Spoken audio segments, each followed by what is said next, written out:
भाई जो गुरु बचन पे डट गे रकट गे फंद 84 के।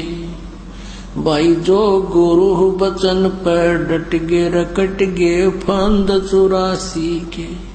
कट गे फंद 84 के रकट गे फंद 84 के।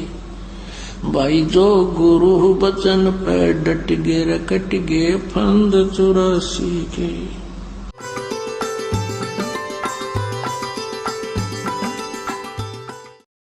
बोलो सतगुरुदेव की जय। बंदी छोड़ कबीर परमेश्वर जी की जय। बंदी छोड़ गरीबदास जी महाराज जी की जय। स्वामी रामदेवानंद जी गुरु महाराज जी की जय।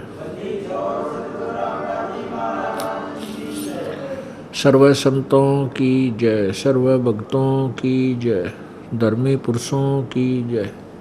श्री काशी धाम की जय, श्री छुडानी धाम की जय, श्री करोथा धाम की जय, श्री बरवाला धाम की जय। सत साहिब गरीब नमो नमो सतपुरुष को हूँ नमस्कार गुरु की नहीं। सुर नर मुनि जन साधुआं संतों सर्वसदी नहीं। सतगुरु साहिब संत सब डंडो तुम प्रणाम। आगे पीछे मध्य हुए तिनको जा कुर्बान।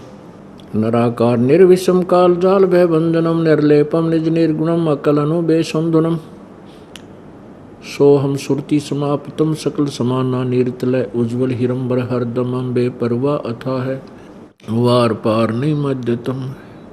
गरीब जो सुमर सिद्ध होई गणनायक गलता न करो अनुग्रह सोई पारस पद परवाना।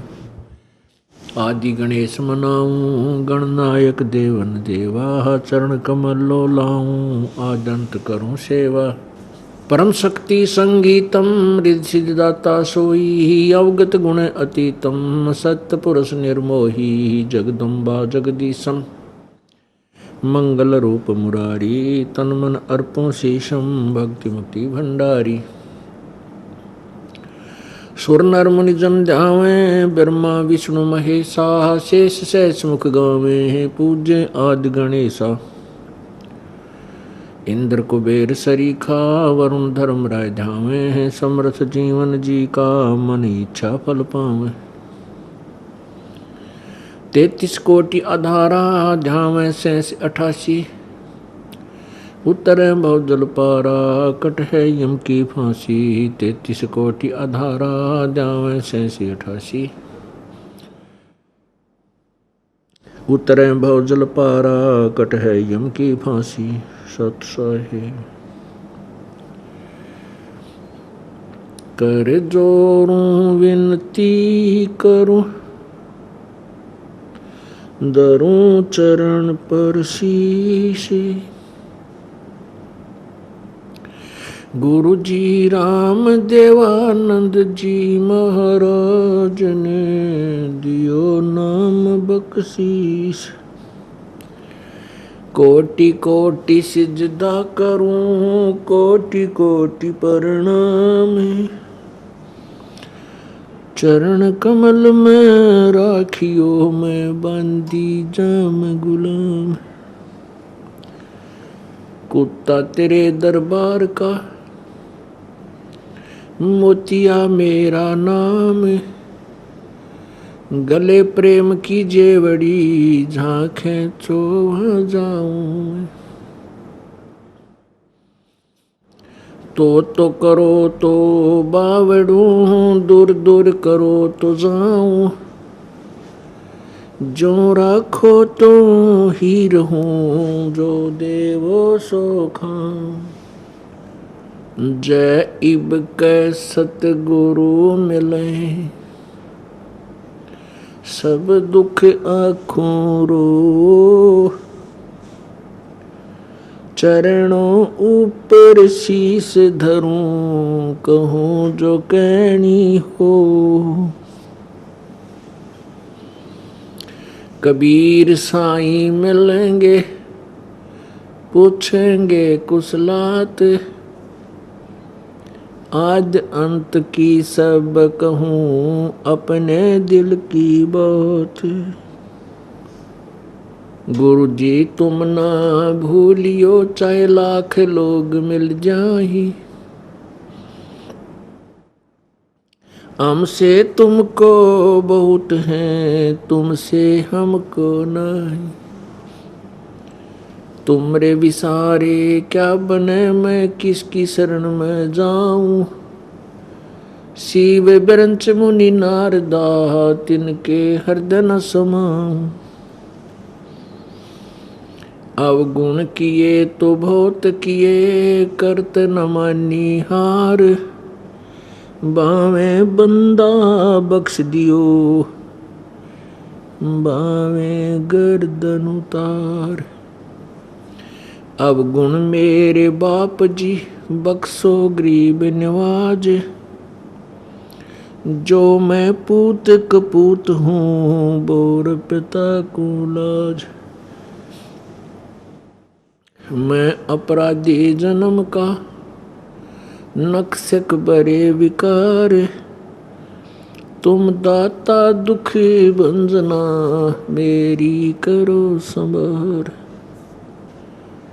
राम नाम रटते रहो,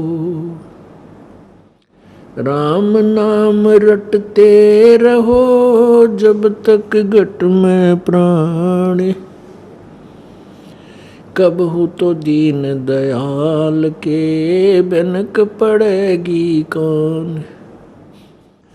लूट सको तो लूटियो, राम नाम की लूट। पीछे फिर पछताओगे, प्राण जाएंगे छूट। नहीं भरोसा देही का, विनस जावे छिन माही। श्वास उश्वास में नाम जपो हो, और यतन कछु नाही। श्वास उश्वास में नाम जपो, व्यर्थ श्वास मत खो। ना जाने इसे श्वास को, आवण हो कि न हो। पृथ्वीपति चकवे गए, जिनके चक्र चलंत। रावण सरीखे कौन गिने, भाई ऐसे गए अनंत। वो मर्द गर्द में मिल गए, रावण से रणधीरी। कंस के सी चाणूर से, हिरण्यकशिपु बलबीर। तेरी क्या बुनियाद है, तू जीव जन्म धर लेत। गरीब दास हरि नाम बिना, खाली रह जा खेत। परम पिता परमात्मा, सारी सृष्टि के रचनहार, कुल के मालिक कबीर देव, कबीर परमेश्वर, पूर्ण ब्रह्म, सर्व सृष्टि रचनहार, जगत पिता, जगत गुरु, अपनी प्यारी आत्माओं को काल के जाल से निकालने के लिए स्वयं ही सचखंड से, सतलोक से चलकर यहाँ आते। वो परमात्मा सचखंड के अंदर एक बहुत बड़े सफेद स्तूप के अंदर ऊंचे सिंहासन पर विराजमान है। कबीर परमेश्वर का सतलोक के अंदर उनका जो शरीर की शोभा है, शरीर का प्रकाश है। एक रोमकूप में करोड़ों सूर्य मिला दे और करोड़ों चंद्रमा, दोनों की मिली जुली रोशनी भी उस परमेश्वर के एक रोमकूप की रोशनी से फीकी है। यानी इतना तेजो में शरीर है परमेश्वर का। इसी कारण से वेदों में परमेश्वर को अग्नि कहा है। अग्नि अग्नि मीन तेजो में शरीर युक्त परमेश्वर। यजुर्वेद अध्याय नंबर 40 के मंत्र 8 में परमेश्वर के बारे में लिखा है, कबीर जी के बारे में। कबीर मनीषी शुक्रम अकायम असनावीरम स्वयंभू परिभू व्यवधाता शाश्वती भय अभय। वो परमात्मा कबीर परमेश्वर, कबीर मनीषी माने विद्वान सर्वज्ञ, और कबीर माने कबीर परमेश्वर सर्वज्ञ परमात्मा है। उनका शरीर शुक्रम अकायम असनाविरम, उनका शरीर जो है माता पिता के योग से नहीं और बिना नाड़ी का है, वो परिभू है, स्वयंभू है। स्वयंभू माने अपने आप बना हुआ, अपने आप प्रगट। परमात्मा को निराकार बताने वालों ने वेदों को अच्छी तरह ना समझ के इसी मंत्र का अनुवाद गलत कर दिया। अकायम शब्द ले लिया, अकायम माने काया रहित, लेकिन शुक्रम अकायम लिखा है, असनाविरम लिखा है कि उसका शरीर नाड़ी आदि के जोड़ जुगाड़ से नहीं बना। लेकिन साथ में ये भूल गए कि उसके बारे में फिर स्वयंभू परिभू भी कहा है। इसलिए हम सदग्रंथों को ना समझकर अज्ञान सिद्धांत के आधार पर परमात्मा को निराकार बताते रहे, पूर्ण परमेश्वर को। परमेश्वर ने आकर के, कबीर देव ने स्वयं ही आकर के अपनी भी जानकारी दी और इस काल के जाल को भी विस्तृत समझाया। पुण्यात्माओं, काल भगवान ने प्रत्येक प्राणी को शास्त्र विरुद्ध साधना और शास्त्र विरुद्ध ज्ञान के ऊपर आधारित किया हुआ है। केवल कबीर परमेश्वर आकर ही इस तत्व ज्ञान का प्रचार करते हैं। कारण क्या है कि काल भगवान को 1 लाख मानव शरीरधारी प्राणियों का नित्य आहार करना होता है। उसके लिए इसने अपनी ये खेती बो रखी है और वो नहीं चाहता कि उसका ये बाग उजड़ जाए। हम सभी आत्मा कबीर भगवान की हैं, कबीर परमेश्वर की आत्मा है, हम उनके बच्चे हैं। चींटी से लेकर हाथी, पशु पक्षी, जितने भी ये चेतन प्राणी हैं, मनुष्य, ये सभी आत्माएं हम परमात्मा कबीर जी के बच्चे हैं। अपने बच्चों की चिंता अपने माता पिता को ही होती है। कबीर परमेश्वर में वह सर्वगुण है। त्वमेव माता च पिता त्वमेव बंधु च सखा त्वमेव विद्या च द्रविण त्वमेव सर्व मम देव। इस पर ये परमेश्वर है जिसमें सर्वगुण है। एक मित्र भी यही है, माता और पिता के गुणों से भी युक्त यही है। और हमारे भाग्य में धन धान्य ना हो तो भी ये परमात्मा हमें दे सकता है। अन्य जितने भी प्रभु हैं वो केवल अपना किया कर्म ही अब प्राणी को देते हैं। परमेश्वर ने आके हमें बताया है कि तुम काल के जाल में फंसे हुए हो और ये तुम्हारा ठिकाना नहीं है। परमात्मा हमारे दुखों को गिनाते हुए बताते हैं। कबीर साहब कहते हैं कि ए भोली आत्मा, उस दिन को याद कर जब तू माँ के गर्भ में, नीचे न तेरा शीश था, ऊपर न पैर थे। अब पुण्यात्माओं किसी को 2 घंटे उल्टा लटका दे, नानी याद आ जा। और हम 9 महीने माँ के पेट में उल्टे लटके रहे और हाहाकार मची रही, रोते रहे और प्रभु से यही प्रार्थना करते रहे, परमात्मा एक बार इस नरक से निकाल दे मुझे, आपको याद करूँगा, आपको याद करूँगी। यानी बेटा या बेटी कोई भी जो गर्भ में होते हैं, उस समय वो जीव रो रो कर रुदन मचाता है। परमात्मा फिर उसको जब बाहर ही आ जाता है तो भूल जाता है परमात्मा को। तो इसलिए याद दिलाते हैं, कबीरा वो दिन याद कर, ऊपर पग नीचे शीश, और इस मृत मंडल में आके क्यों भूल गया जगदीश। अब क्या बताते हैं कि परमात्मा ने तेरी पुकार सुनी तो माँ के गर्भ से बाहर निकाला। उस परमेश्वर ने आपको माँ के गर्भ से निकाला, आपकी वहाँ से रक्षा की माँ के गर्भ में भी। आपके शरीर की प्रवेश वहाँ पर भी की। अब पुण्यात्माओं, जैसे अब हम चिंतित बहुत हो जाते हैं कि कहीं हमारा ये ऐसा ना हो जाए, वैसा ना हो जाए। परमात्मा आपके साथ है। माँ के गर्भ में आपकी किसने सेवा की, किसने आपकी देख रेख की, ना माँ को पता तेरे गर्भ में बेटा है या बेटी है। माँ को ये नहीं पता वो उल्टा है या सीधा है। माँ को नहीं पता वो भूखा है या प्यासी है। वहाँ भी परमात्मा ने माँ की नाभि से कनेक्शन कर दिया और उसी से आपका शरीर बनाया। 9 महीने आपकी परवरिश माँ के गर्भ में की, जब कोई आहार ना कोई बाहर से जा सकता, ना पहुँचाया जा सकता। तो वहाँ भी उसी ने आपका पेट भरा। तो अब कौन सा वो दूर है। आप चिंतित हो जाते हैं और एक दिन का काम भी छोड़कर भगवान के चरणों में नहीं आ पाते हो। ये अज्ञानता का भूल लगी हुई है, अज्ञानता का थपेड़ा हमारे लगा हुआ है कि हम परमात्मा की महिमा से अपरिचित हैं। जब ये प्राणी माँ के गर्भ से बाहर आता है, दांत नहीं होते, लड़के या लड़की के, और उस समय परमात्मा ने माँ के स्तन में दूध दे दिया।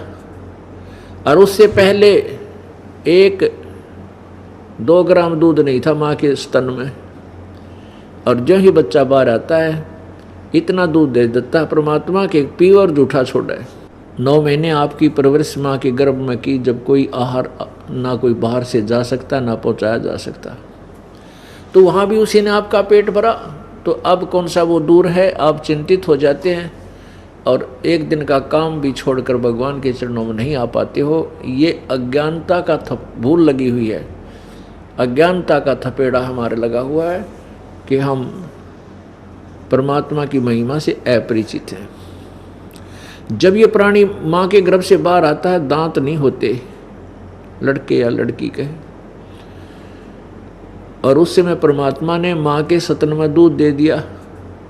और उससे पहले 1-2 ग्राम दूध नहीं था माँ के स्तन में, और जो ही बच्चा बाहर आता है इतना दूध दे देता है परमात्मा के, प्योर जूठा छोड़ा है। अब जो नास्तिक लोग हैं वह कहते हैं भगवान है ही नहीं, क्योंकि उनको तो मोतियाबिंद हो चुका है उनके पाप कर्मों से, अज्ञानता का। जब हमारा मोतियाबिंद का ऑपरेशन हो गया, अज्ञान हट गया, हमें भगवान पर विश्वास बना, हम पल पल में देख सकते हैं भगवान की लीला और भगवान का जो है ना उपस्थिति, भगवान की उपस्थिति। अब परमात्मा क्या बताते हैं, उस समर्थ की रीझ छुपाई तो कुल कुटुंब तैराता, गर्भ के अंदर बचन भरे थे कहाँ गई वो बाता। कितने प्यार से आके कबीर भगवान हमें समझाते हैं, कहते हैं अरे नालायक, उस समर्थ की रीझ छुपाई, उस भगवान ने आपके ऊपर प्रसन्न होकर के आपको सुख दिया, माँ के गर्भ से बाहर निकाला, फिर दांत ने जब दूध दिया, उस भगवान को भूलकर अब केवल परिवार पोषण में ही लग गया, भगवान याद नहीं करता। परमात्मा ये नहीं कहते कि काम ना कर, क्योंकि काम तो करना ही पड़ेगा, नहीं तो यहाँ भूखा मरे। इस संसारिक धंधे के साथ साथ भगवान क्यों भूल गया, इतना सा कहना चाहते हैं भगवान परमात्मा। उस समर्थ की रीझ छुपाई, उस भगवान के एहसान को भूल के अब कुल कुटुंब ते राता, राता मन इसी में तू लटपट हो गया, इसी में उलझ गया, और गर्भ के अंदर वचन भरे थे कहाँ गई वो बात। अब कहाँ है वो बात, तेरे रोए था विघ्न तार रहा था, न्यू कहता है भगवान एक बार माँ के इस गर्भ नरक से निकाल दे, आपको सदा याद करूँगा। अब कहाँ गई वो बातें तेरी। अब जैसे अपने प्यारे मित्र को, पुण्यात्मा, ये हमारा भगवान कबीर जी हमारा वास्तव मित्र भी यही है। अब यहाँ आकर के कितना प्यार से, जैसे कोई बालक या मित्र, सखा या सखी सीधी बात नहीं मानता है तो उसको प्यार से आंखों में जल भर कर कहते हैं अच्छा भूल गया उन बातों ने, देख उस दिन के एक हुआ था क्या कह रहे थे। तो इस तरीके से भी हमारे अंदर ये परमात्मा की महिमा प्रवेश करने की चेष्टा की है भगवान ने कि ये अनाड़ी आत्मा किसी प्रकार मालिक की तरफ रुचि कर ले। और परमात्मा के लिए रुचि बनेगी तो कहीं भर में भटकेगा भगवान के लिए, कि मंदिर मस्जिद गुरुद्वारों में या किसी संतों की तलाश में, तो वहाँ मैं इसको शरण में ले लूँगा। अब परमात्मा कहते हैं मेले ठेले जाइयो मेले बढ़ा मिलाप, अरे इन पत्थर पानी पूजते कोई साधु संत मिल जाते। अब भगवान की तरफ बनेगी तो हम उसकी खोज भी करने चलेंगे। कोई मंदिर में बताओगा, कोई पहाड़ों पर बताता है, कोई गुरुद्वारों में बताता है, कोई मंदिरों में, तो हम उसकी खोज में लग जाएंगे। और घर बैठे रहेंगे तो समस्या बनी रहेगी। और कहते हैं मेले ठेले जाइयो, ये मेले भरते हैं धार्मिक, इनमें अवश्य जाते रहना जब तक तत्वदर्शी संत ना मिले। उनके लिए कहा है, आपके लिए नहीं। और मेले ठेले जाइयो मेले बढ़ा मिलाप, और इन पत्थर पानी पूजते कोई साधु संत मिल जाते। ये परमात्मा की प्यारी आत्मा भगवान का संदेश लेकर हमारे बेटा बच्चे बेटी बेटियां बेटे जगह जगह जहाँ पर भी कोई धार्मिक पर्व होता है वहाँ पहुँच जाते हैं परमात्मा का संदेश लेकर के। जैसे कुरुक्षेत्र के अंदर ये डले ढूंढ जा रही थी दुनिया, वहाँ पर कुंभ का मेला स्नान करने के लिए, उस ग्रहण के उपलक्ष्य में जो वहाँ मेला बेरा था। और वहाँ ये परमेश्वर का संदेश, ये भक्ति सौदागर को संदेश भाग 1 व 2 वहाँ वितरित किया गया कई हजारों की संख्या में। अब वो पुण्यात्मा वहाँ पत्थर पानी पूजन जा रहे थे, अब आगे आ रहे हैं परिवार के परिवार, उनको भगवान का सच्चा संदेश मिल गया। यदि वो घर बैठे रहते तो संदेश मिलना मुश्किल था। फिर भी दयालु बहुत है परमात्मा, किसी न किसी कारण से अपनी प्यारी आत्माओं तक अपना पैगाम पहुंचा रहा है। ऐसे ही वृंदावन के अंदर गए थे, वहाँ से भी बहुत भक्त आ रहे हैं जिन्होंने ये पुस्तक पढ़ा है। इस ज्ञान को समझकर एकदम ऐसे फड़कता है इंसान, ऐसा जागता है जैसे गहरी नींद से जागा हो। ओ तेरे की देखो कहाँ घूम रहे थे भगवान, कहाँ ढूंढ कहाँ रहे थे। अब प्रसंग चल रहा है कि काल भगवान प्रत्येक प्राणी को भ्रमित करके रखता है। यही कभी विष्णु रूप बना लेता है अपने पुत्र का, कभी अपने पुत्र दूसरे शिव का रूप धारण कर लेता है, कभी अपने पुत्र ब्रह्मा का रूप धारण कर लेता है। अब पवित्र हिंदू धर्म के अंदर आप जी का हमारा जन्म हुआ और हम ब्रह्मा विष्णु महेश जी को सुप्रीम पावर मानते थे, इन्हीं को सर्वेश्वर महेश्वर कहा करते थे। ये ज्ञान किसने दिया हमारे को? हमारे गुरुओं ने, हिंदू धर्म के गुरुओं ने। और हिंदू धर्म के मुख्य गुरु कौन माने जाते हैं? आदि शंकराचार्य।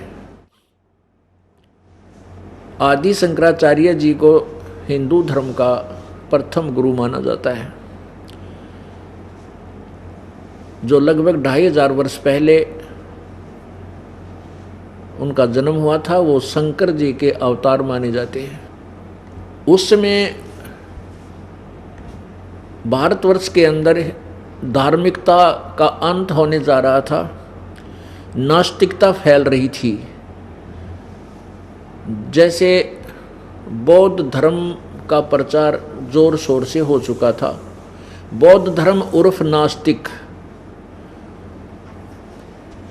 अब जैसे पूरा चीन रूस ये बौद्ध धर्म को मानने वाले थे, अब भगवान को नहीं मानते।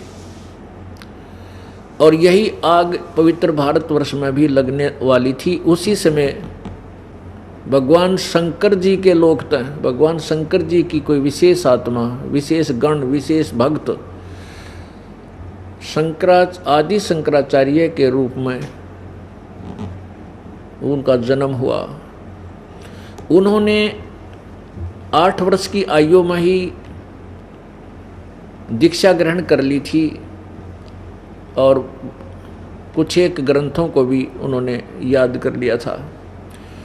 उनकी कुल आयु 32 वर्ष थी। 32 वर्ष जिए वो। और 32 वर्ष में उन्होंने क्या किया कि जहाँ भी बौद्ध धर्म के जो मठ थे, डेरे थे, वहाँ अपने संत, अपने ऋषि, अपने अनुयायियों को वेद आदि जैसा उनको ज्ञान था उस ज्ञान से परिपूर्ण करके और उनके मठों के आसपास 10 प्रकार के सन्यासी बनाए उन्होंने। कुछ जंगल में रहने वाले, जंगल में जो प्रचार कर रहे हैं बौद्ध धर्म का, वहाँ जाकर उसका बाइकाट करें, और कोई गांव में कर रहे हैं तो गांव में पुरी बनाए, पुरी गिरी पुरी, जो पर्वतों पर जाकर उसका विरोध करेंगे वो पुरी। नगर में जो बौद्ध धर्म का प्रचार चल रहा था, गांव नगर नगर में जाके वहाँ उन पूरी सन्यासी बनाए। तो ऐसे 10 प्रकार के कई कई हजार की संख्या में अपने अनुयायी तैयार किए और बौद्ध धर्म को बढ़ने से रोक दिया, यानी पवित्र हिंदुस्तान में नास्तिकता का अंत कर दिया। ये एक महान उपकार किया है आदि शंकराचार्य ने। लेकिन आदि शंकराचार्य जी भी केवल शंकर भगवान के पुजारी ही थे। पुण्यात्माओं, इस काल भगवान ने किसी को नहीं बख्शा, सबकी बुद्धि भ्रमित कर रखी है। जब ब्रह्मा विष्णु महेश चक्र में हैं तो आदि शंकराचार्य तो और भी निम्न स्तर की शक्ति थी, तो इनको भ्रमित करना तो काल के लिए कोई बड़ी बात नहीं थी। अब आपको पता है कि परमात्मा की कृपा से 10 अक्टूबर 2009 को एक आध्यात्मिक ज्ञान चर्चा की जाएगी, जिसमें इन चारों शीर्ष शंकराचार्यों जी से प्रार्थना की गई है कि वे भी आकर के इसमें अपने विचार व्यक्त करें। अब थोड़ा संक्षेप सा बताएंगे वो हमें क्या शिक्षा दे रहे हैं। ये देखिएगा, एक पत्रिका है जो इन्हीं के द्वारा प्रकाशित है। अब इनसे पता लग जाएगा कि ये हमें क्या दीक्षा दे रहे हैं, क्या बताना चाहते हैं। ये देखिएगा, ये है श्री माता नाम से शंकराचार्य परंपरा संपोषिका श्री विद्या साधक सायिका श्री माता कैंपोसिस प्राइवेट लिमिटेड, प्रकाशन आषाढ़ पूर्णिमा संवत 2066 जुलाई 2009, वर्ष 60, इतने मूल्य 10 रुपये। ये यहाँ से प्रकाशित है। ये देखिएगा, ये शंकर भगवान इनका पूज्य इष्ट देव है। ये सदाशिव लिखा है इनको, भगवान सदाशिव,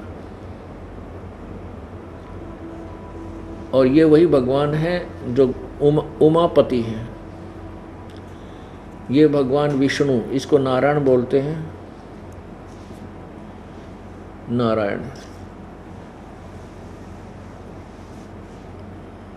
और ये ब्रह्मा जी और ये शंकर जी। अब ये माननीय शंकराचार्य जी भी इन्हीं तीनों देवताओं तक सीमित हैं। और ये 4 धामों के वर्तमान में 3 शंकराचार्य हैं।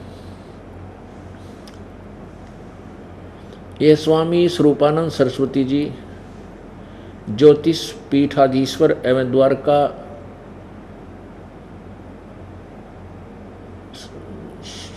द्वारका शारदा पीठाधीश्वर, इनका विशेष यहाँ देखेंगे। ये देखिएगा, इसी के पृष्ठ नंबर 5 पे यहाँ इनके स्पष्ट चित्र हैं।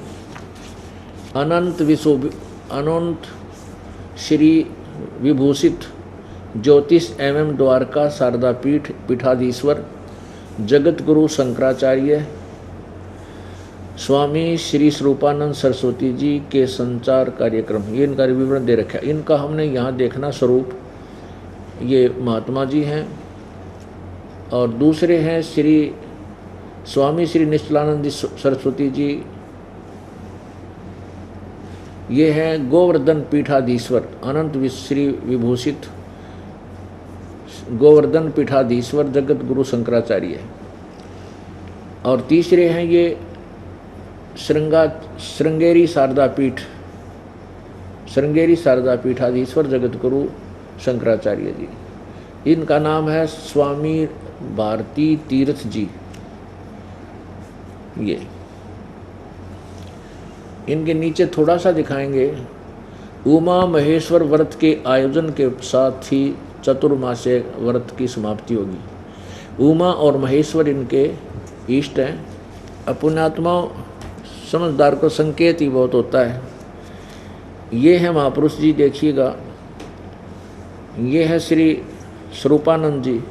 ये आदि शंकराचार्य हुए हैं, जिनसे ये शंकराचार्य परंपरा प्रारंभ हुई है। ये हैं आद्य गुरु शंकराचार्य जी, जो सबसे पहले गुरु हुए इनके अपने हिंदू धर्म के। ज्योतिर्मय ज्योतिर्मठ, यहाँ से ये प्रकाशित है। ये पत्रिका अलग है। प्रकाशक हैं अखिल भारतीय आध्यात्मिक उत्थान मंडल, रामनगर विस्तार, मंडोली रोड, शाहदरा, दिल्ली से। अनंत श्री विभूषित ज्योतिष पीठाधीश्वर एवं द्वारका शारदा पीठाधीश्वर, यानी इनके पास 2 मठ हैं वर्तमान में, ज्योतिष पीठाधीश्वर और द्वारका शारदा पीठाधीश्वर। जगतगुरु शंकराचार्य स्वामी स्वरूपानंद सरस्वती जी महाराज, संपादक एवं लेखक विष्णुदत्त शर्मा, अध्यक्ष आध्यात्मिक उत्थान मंडल, दिल्ली। अब ये इनके विचार हैं श्री स्वरूपानंद जी के। पूज्य श्री का संदेश। अनंत श्री विभूषित श्री मजद गुरु शंकराचार्य ज्योतिष पीठाधीश्वर श्री स्वामी स्वरूपानंद सरस्वती जी महाराज, ज्योतिष मठ, बद्रिका आश्रम, हिमालय संचार यात्रा स्थान। ये क्या लिखा इन्होंने अपने कलम से लिखा कि हमारे सांकर द्वैत दर्शन के अनुसार भूत भौतिक प्रश्न के मूल में प्रकाश और विमर्श 2 पदार्थ हैं, जो मणि और उसकी प्रभा के समान परस्पर अभिन्न है। प्रकाश शिव और विमर्श उसी की। प्रकाश तो यानी इनका भगवान इष्ट है शिव, और विमर्श यानी उनका आभा उसकी शक्ति है। पार्वती परमेश्वर या त्रिपुर सुंदरी त्रिपुर सुंदर उन्हीं का अभिव्यक्त स्वरूप है। शक्ति सम्मिलित शिव ही जगत के सर्जन, पालन और संहार में समर्थ होते हैं। हमारा सीधा संबंध शक्ति के उस स्वरूप से है जो जगत का पालन रक्षण करती है।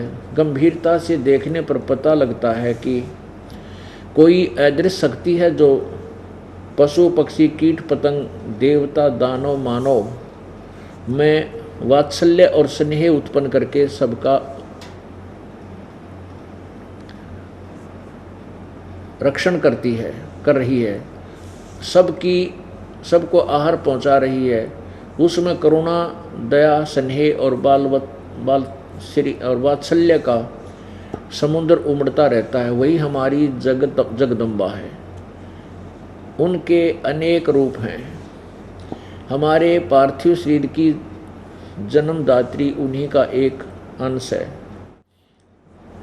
अम्बा की भक्ति से जगदम्बा की भक्ति प्राप्त की जा सकती है।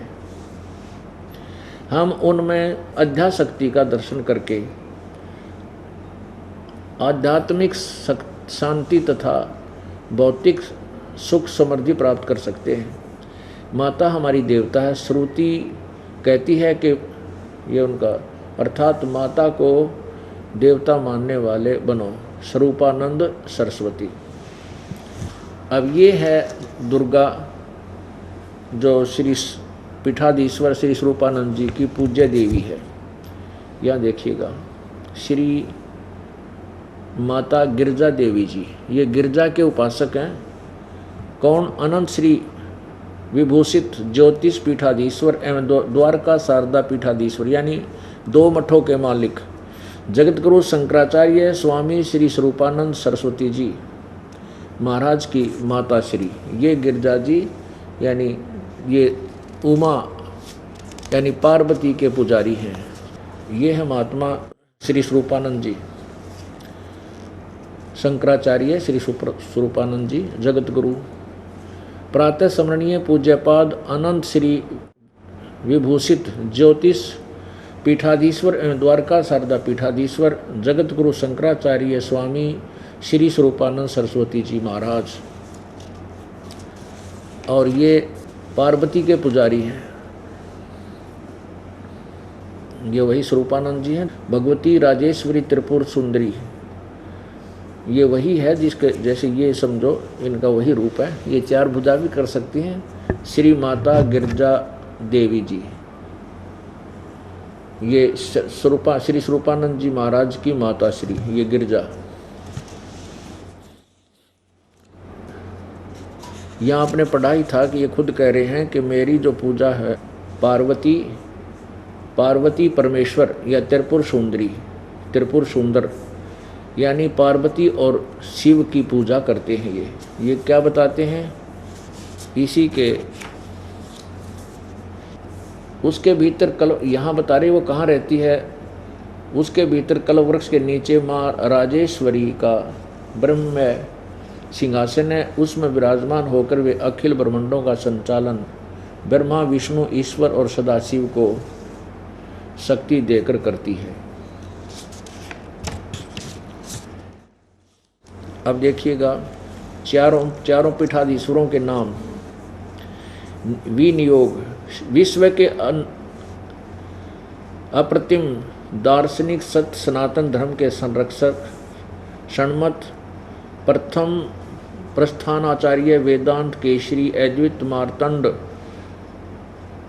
यति चक चूड़ामणि सर्वज सरस्वती साक्षात शंकर अवतार भगवान यानी शंकर जी के अवतार थे। भगवान आद्य गुरु शंकराचार्य जी ने धर्म राज्य की स्थापना करने के लिए भारत की 4 दिशाओं में 4 मठ स्थापित किए। ये सबसे पहले वाले आदि शंकराचार्य जी के विषय में बोल रहे हैं। वे हैं उत्तरामान्य ज्योतिष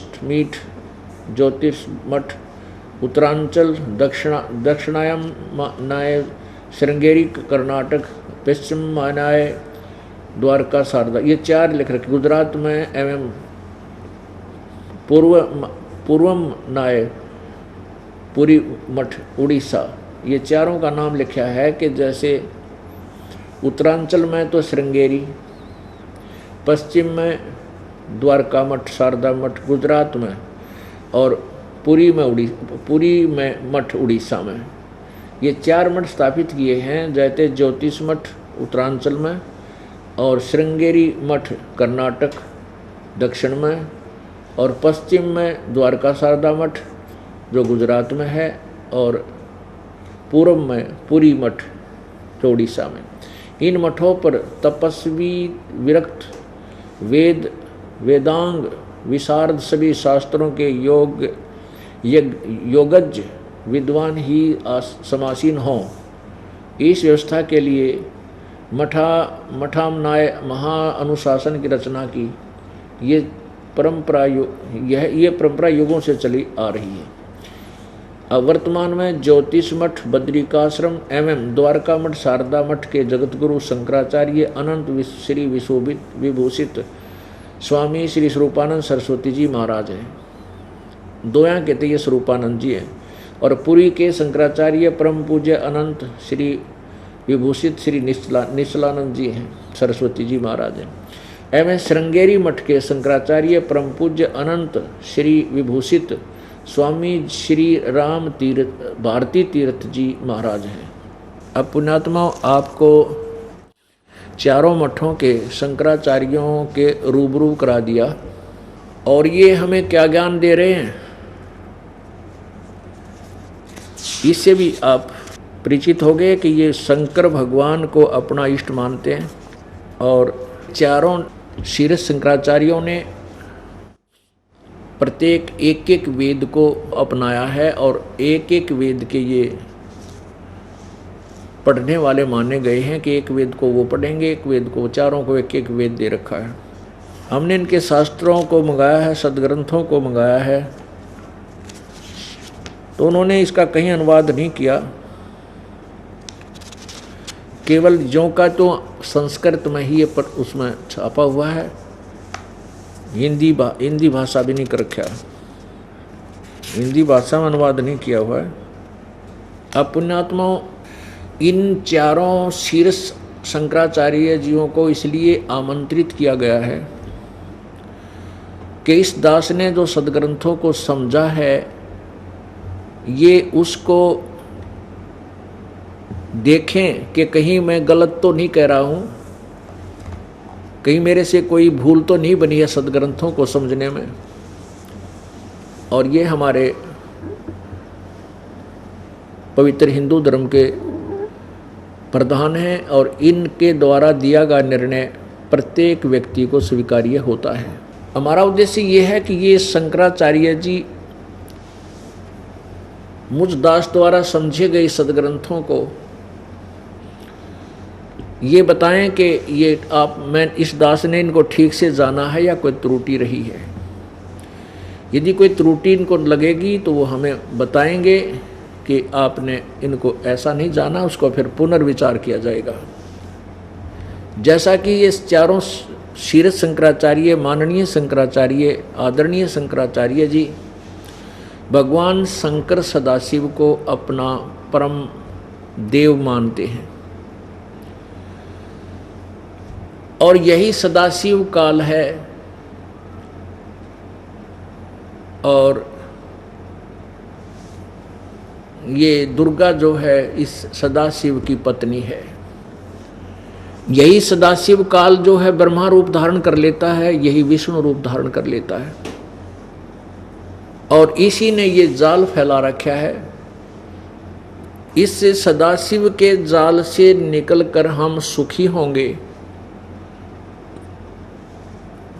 ये दास ने इन सदग्रंथों को समझा है, क्योंकि हमने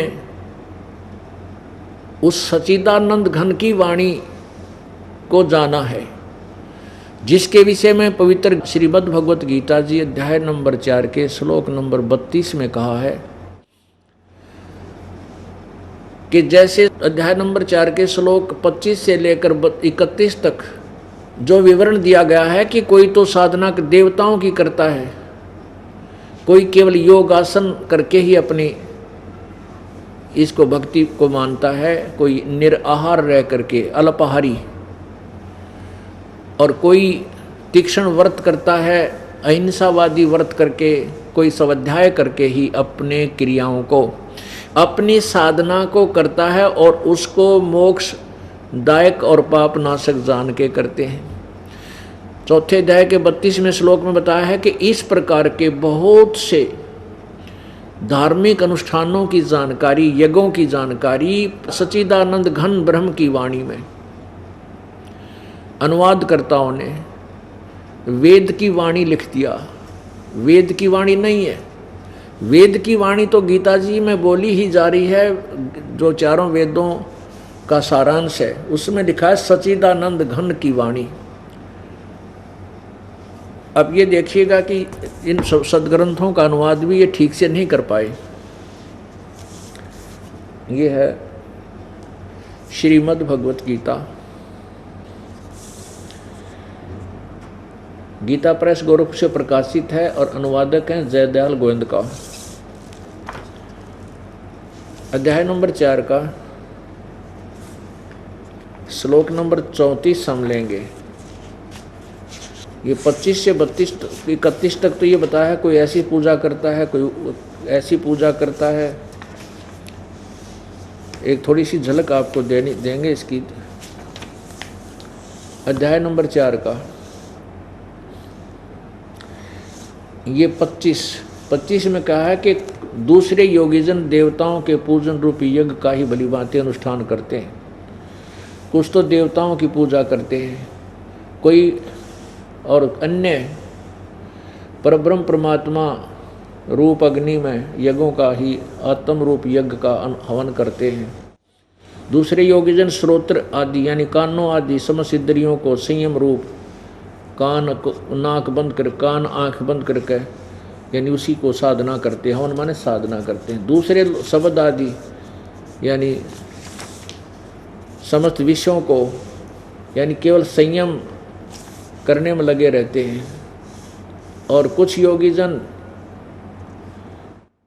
सभी इंद्रियों को, प्राणों को, यानी प्राणापान करके ये प्राणों की समस्त क्रियाओं को ज्ञान से प्रकाशित, कुछ तो जैसे प्राण माने श्वास होते हैं, श्वासों को ही देखते रहते हैं, चल रहे हैं, इस पर ध्यान रखो, बस इतना सा, इस तरह की साधना करते हैं। 28 में लिखा है कि कई दूसरे योगीजन यानी द्रव्य संबंधी यज्ञ करने वाले, दान धर्म जैसे भंडारे कर दिए कि तो गौशाला कम धर्मशाला बनवा दी, कुछ तपस्या करते रहते हैं, कुछ योग साधना आसन ही करते रहते हैं, और कुछ अहिंसावादी तीक्ष्ण व्रतों से युक्त जैसे मुंह पर पट्टी बांध के नंगे पैरा घूमते हैं, प्रयत्नशील, कुछ स्वाध्याय माने प्रत्येक दिन जैसे गीता का पाठ या वेदों का कोई पाठ करते रहते हैं। और दूसरे कितने योगीजन पान अपान प्राणवायु को हवन करते हैं, यानी प्राणायाम, कुछ प्राणवायु में अपान वायु को, अन्य कितने ही प्राणायाम यानी कुछ प्राणायाम करते रहते हैं, और प्राणपान की गति को रोककर यानी कुंभ करके लगे रहते हैं, अपनी साधनाएं कर रहे हैं। और ये सभी साधक यज्ञों द्वारा पापों का नाश करने वाला, यज्ञों को जानने वाले हैं, देने वाले। कहने का भाव ये कोई किसी प्रकार साधना करता है, ये सभी इसको पाप नाशक जानकर कर रहे हैं। अब 32 में लेंगे, ये बताया कि जो साधना करते हैं, जो यज्ञ से बचे हुए अमृत का अनुभव करने वाले योगीजन सनातन परब्रह्म परमात्मा को प्राप्त होते हैं। जो साधना करते हैं, सच्ची साधना करते हैं, वो परमात्मा को प्राप्त होते हैं। और यज्ञ न करने वाले पुरुष के लिए तो यह मनुष्य लोक भी सुखदायी नहीं है, तो फिर परलोक कैसे होगा। अब 32 में बताया कि जो अभी विस्तार से आपके समय बता रहे हैं कि कोई ऐसे साधना करते हैं, कोई ऐसी साधना करते हैं, अध्याय 4 के 32 में। इस प्रकार और भी बहुत तरह के यज्ञ, यहाँ ब्रह्मणे का अर्थ इन्होंने वेद लिख दिया, वेद की वाणी, ऐसा नहीं। ब्रह्मणे का अर्थ है सच्चिदानंद घन परमात्मा, यानी पूर्ण परमात्मा की वाणी। अब ये निर्णय करने के लिए अध्याय नंबर 17 का श्लोक 23 आपको दिखाते हैं, ये देखिएगा। अध्याय नंबर 17 और श्लोक नंबर 23 में। अब यहाँ ब्रह्मणे का अर्थ दिखाएंगे आपको। ब्रह्मणे माने क्या होता है, ये है 23वां श्लोक। ओम तत्सत इति निर्देश ब्रह्मण त्रिविध समर्थ है, ब्राह्मणा तेन वेदा च यगा च विहिता पुरा। इन्होंने अनुवाद किया है ओम तत्सत, ऐसे यह 3 प्रकार का ब्रह्मण माने सच्चिदानंद घन ब्रह्म का। ब्रह्मणे का अर्थ लेना हमने, ब्रह्मणे माने सच्चिदानंद घन ब्रह्म, यानी इस ब्रह्म से जो गीता ज्ञान दे रहा है, इससे अन्य कोई और परमात्मा, उसका 3 मंत्र का नाम है ओम तत्सत। हमने ब्रह्मणे माने सच्चिदानंद घन ब्रह्म। अब यहाँ देखिएगा अध्याय 4 का 32 श्लोक 32। अब यहाँ करते हैं इस प्रकार बहुत तरह के यज्ञ, ब्रह्मणे माने सच्चिदानंद घन ब्रह्म की वाणी में विस्तार से कहे गए हैं। उन सबको तू, सच्चिदानंद घन कौन है, परम अक्षर ब्रह्म, वो पूर्ण ब्रह्म, कबीर देव की वाणी में, कबीर परमात्मा की वाणी में, उन सबको तू कर्म जान, यानी काम करते करते ही वो अनुष्ठान पूरे होते, ऐसी साधना है उसमें। इस प्रकार जानकर, तत्व से जानकर, उनके अनुष्ठान द्वारा तू कर्म बंधन से सर्वथा मुक्त हो जाएगा। अब 34 में कहा है कि उस ज्ञान को जो सच्चिदानंद घन की वाणी में वो तत्व ज्ञान है, उस ज्ञान को अध्याय नंबर 4 का श्लोक नंबर 34, उस ज्ञान को जो गीता ज्ञान से अलग है, उस ज्ञान को तू तत्वदर्शी ज्ञानियों के पास जाकर समझ, उनको भली भांति दंडोत प्रणाम करने से, उनकी सेवा करने से और कपट छोड़कर सरलतापूर्वक प्रश्न करने से वे परमात्म तत्व को भली भांति जानने वाले ज्ञानी महात्मा तुझे उस तत्व ज्ञान का उपदेश करेंगे। अब इससे क्या सिद्ध हो गया कि वो सच्चिदानंद घन परमात्मा पूर्ण ब्रह्म की वाणी जो है उसमें विस्तार से सब ज्ञान दिया हुआ है। ये भी ज्ञान दे रखा है, कोई ऐसी साधना करता है, कोई ऐसी साधना करता है, वो ठीक है या गलत, उसका निर्णय दे रखा है। जैसे परमेश्वर की वाणी में परमेश्वर के ज्ञान को आदरणीय गरीबदास साहिब जी ने अपनी वाणी अपने मुखारविंद से उच्चारण किया परमात्मा से ज्ञान प्राप्त होने के उपरांत। उन्होंने बहदे के अंग में बताया है कि जो ऐसी साधना करते हैं वो भी व्यर्थ है, ऐसी साधना करते हैं वो भी व्यर्थ है, देवताओं की पूजा करते हैं वो भी व्यर्थ है, और व्रत रखते हैं वो भी व्यर्थ है, तीर्थों आदि पर जाते हैं वो भी साधना ठीक नहीं है। तो और कौन सी साधना ठीक है वो भी बताई है। तो इसका यही अर्थ बनता है चौथे अध्याय के 32वें श्लोक का गीता जी में कि उस सच्चिदानंद घन की वाणी में बहुत विस्तार से जानकारी दी गई है इस प्रकार की साधना की। उस ज्ञान को, उस तत्व ज्ञान को तू तत्वदर्शी संतों के पास जाकर समझ। अध्याय नंबर 4 के 32 व 34 में निर्णय दिया है। तो इस दास को वो सच्चिदानंद घन ब्रह्म की वाणी प्राप्त हुई और उस वाणी का ज्ञान हुआ, सच्चिदानंद घन की वाणी का, जिसमें यथार्थ ज्ञान है। तो उसके आधार से फिर इन सदग्रंथों को देखा। अभी तक हम पवित्र हिंदू धर्म में जन्म होने के कारण ब्रह्मा, श्री ब्रह्मा जी, श्री विष्णु जी, श्री ब्रह्मा जी रजगुण, श्री विष्णु जी सतगुण और श्री शिव जी तमगुण के उपासक थे। हम इनको सुप्रीम पावर मानते थे। जैसे माननीय शंकराचार्यों ने भी यही थ्योरी बता रखी है कि ये भगवान शंकर ही पालन करते हैं, यही संहार करते हैं, यही जो है सृष्टि करते हैं। और फिर ब्रह्मा विष्णु महेश अलग से भी हम पूजा करते हैं, इनकी अलग से महिमा भी गाते थे। ये हमारा सिद्धांत क्लियर नहीं था, स्पष्ट नहीं था, निर्णायक ज्ञान नहीं था। अब हमें निर्णायक ज्ञान पता लगा। अब 3 परमात्मा, 3 प्रभु मुख्य तौर पर 3 प्रभु माने जाते हैं। एक क्षर पुरुष, एक अक्षर पुरुष और एक परम अक्षर पुरुष। इन्हीं को प्रथम को क्षर ब्रह्म भी बोलते हैं, क्षर ब्रह्म, क्षर ब्रह्म, क्षर। हम इसको सीधी भाषा में क्षर ब्रह्म बोल देते हैं। क्षर ब्रह्म माने नाशवान प्रभु, और अक्षर ब्रह्म चिरस्थायी अविनाशी होता वैसे अक्षर माने, लेकिन यहाँ इसके साथ अविनाशी शब्द लगाना शोभा भी नहीं देता, लेकिन अक्षर का अर्थ अविनाशी होता, इसलिए इसकी अक्षर पुरुष यानी परब्रह्म की सतिथि को बताने के लिए अक्षर ब्रह्म कहा गया, अक्षर पुरुष। और तीसरा परमात्मा है परम अक्षर ब्रह्म। अब ये 3 परमात्मा है, 3 प्रभु हैं, 3 स्वामी हैं। क्षर पुरुष के 21 ब्रह्मांड हैं। इस ब्रह्म के ज्योति निरंजन के जो सदाशिव कहलाता है, सदाशिव भी कहा जाता है, इसके 21 ब्रह्मांड हैं। और एक ब्रह्मांड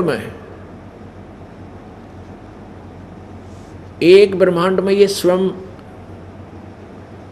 एक मुख्य मंत्री की तरह अपना रोल करता, भूमिका करता है। और एक ब्रह्मांड में इसने अपने 3 पुत्रों को, रजगुण ब्रह्मा जी, सतगुण विष्णु जी, तमगुण शिव जी को एक एक विभाग के मंत्री बना रखा है।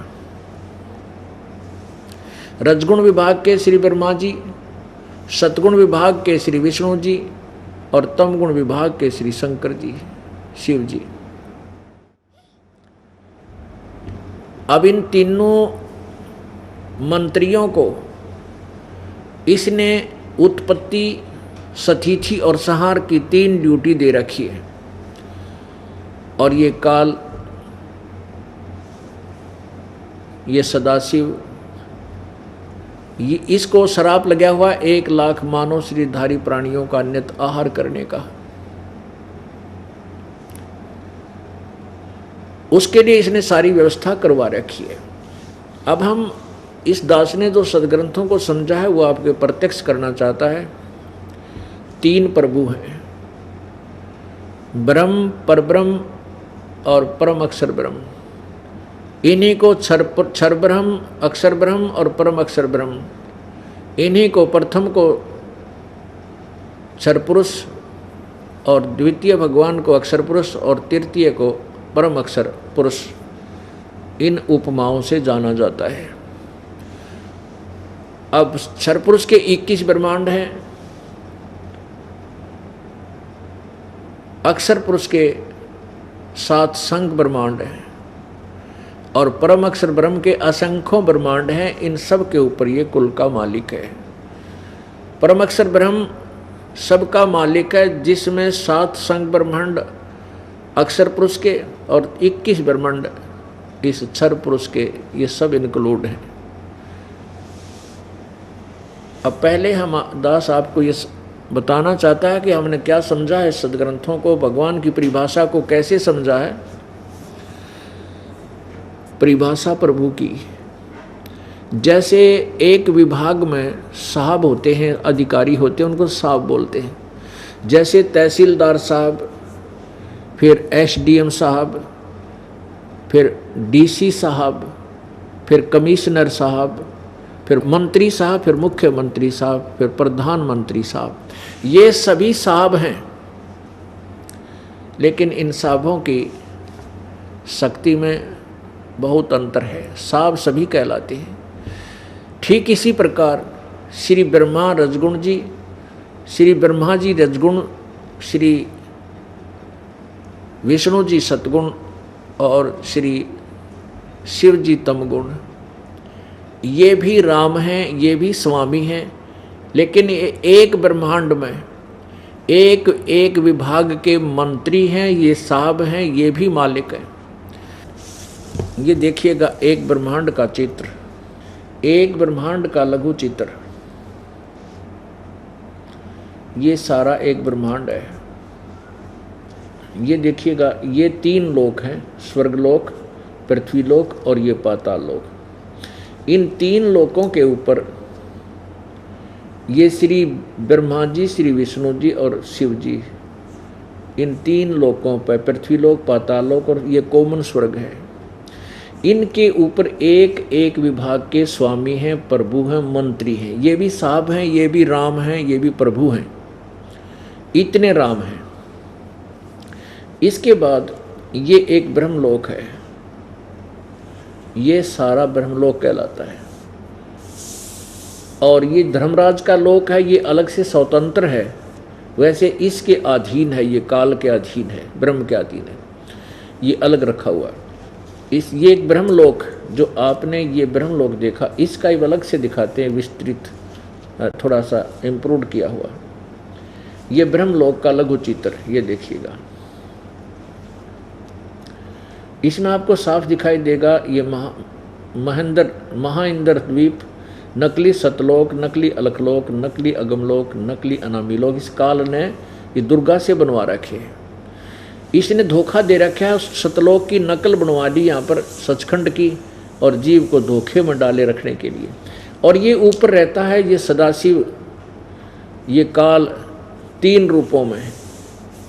ये स्वयं महाब्रह्मा रूप धारण करता है और दुर्गा को महासावित्री रूप धारण कराता है। ये जो है रजोगुण प्रधान अक्षेत्र में, ये रजोगुण प्रधान अक्षेत्र है, ये तमोगुण प्रधान अक्षेत्र है, ये सतोगुण प्रधान अक्षेत्र है। इसने यहाँ 3 गुप्त स्थान बना रखे हैं और इनमें ये स्वयं रजोगुण प्रधान क्षेत्र में होता है, अपनी पत्नी दुर्गा को महासावित्री रूप धारण कराता है और इस क्षेत्र में ये रह कर के जो संतान उत्पत्ति करते हैं वो रजोगुण युक्त हो जाता है और उस लड़के का नाम ब्रह्मा रख देते हैं और उसको अचेत कर देते हैं जब तक वो युवा होता है। ये सतोगुण प्रधान क्षेत्र है। इसमें ये स्वयं विष्णु रूप धारण करता है, नारायण रूप धारण कर लेता है और दुर्गा को ये लक्ष्मी, महालक्ष्मी रूप में रखता है। इन दोनों के संयोग से सतोगुण प्रधान क्षेत्र में जो पुत्र उत्पन्न होता है वो सतोगुण युक्त हो जाता है और ये तमोगुण प्रधान क्षेत्र है। ये तमोगुण प्रधान नक्षत्र है। इसमें ये स्वयं सदाशिव महाशिव का रूप धारण कर लेता है और दुर्गा को ये पार्वती रूप धारण कराता है। और दोनों इस तमोगुण युक्त क्षेत्र में रह करके जो संतान उत्पत्ति करते हैं, उस पुत्र का जन्म होता है, वो तमोगुण युक्त हो जाता है। उसका नाम ये महेश रख देते हैं, शंकर रख देते हैं, शिव रख देते हैं। और जो सतोगुण युक्त होता है उसका विष्णु नाम रख देते हैं। और जो रजोगुण प्रधान क्षेत्र में उत्पन्न होता है उसका, वो रजोगुण युक्त हो जाता है, उसका नाम ब्रह्मा रख देते हैं। इन तीनों स्थानों पर एक एक पुत्र को जन्म देकर के उनको बेहोश रखते हैं।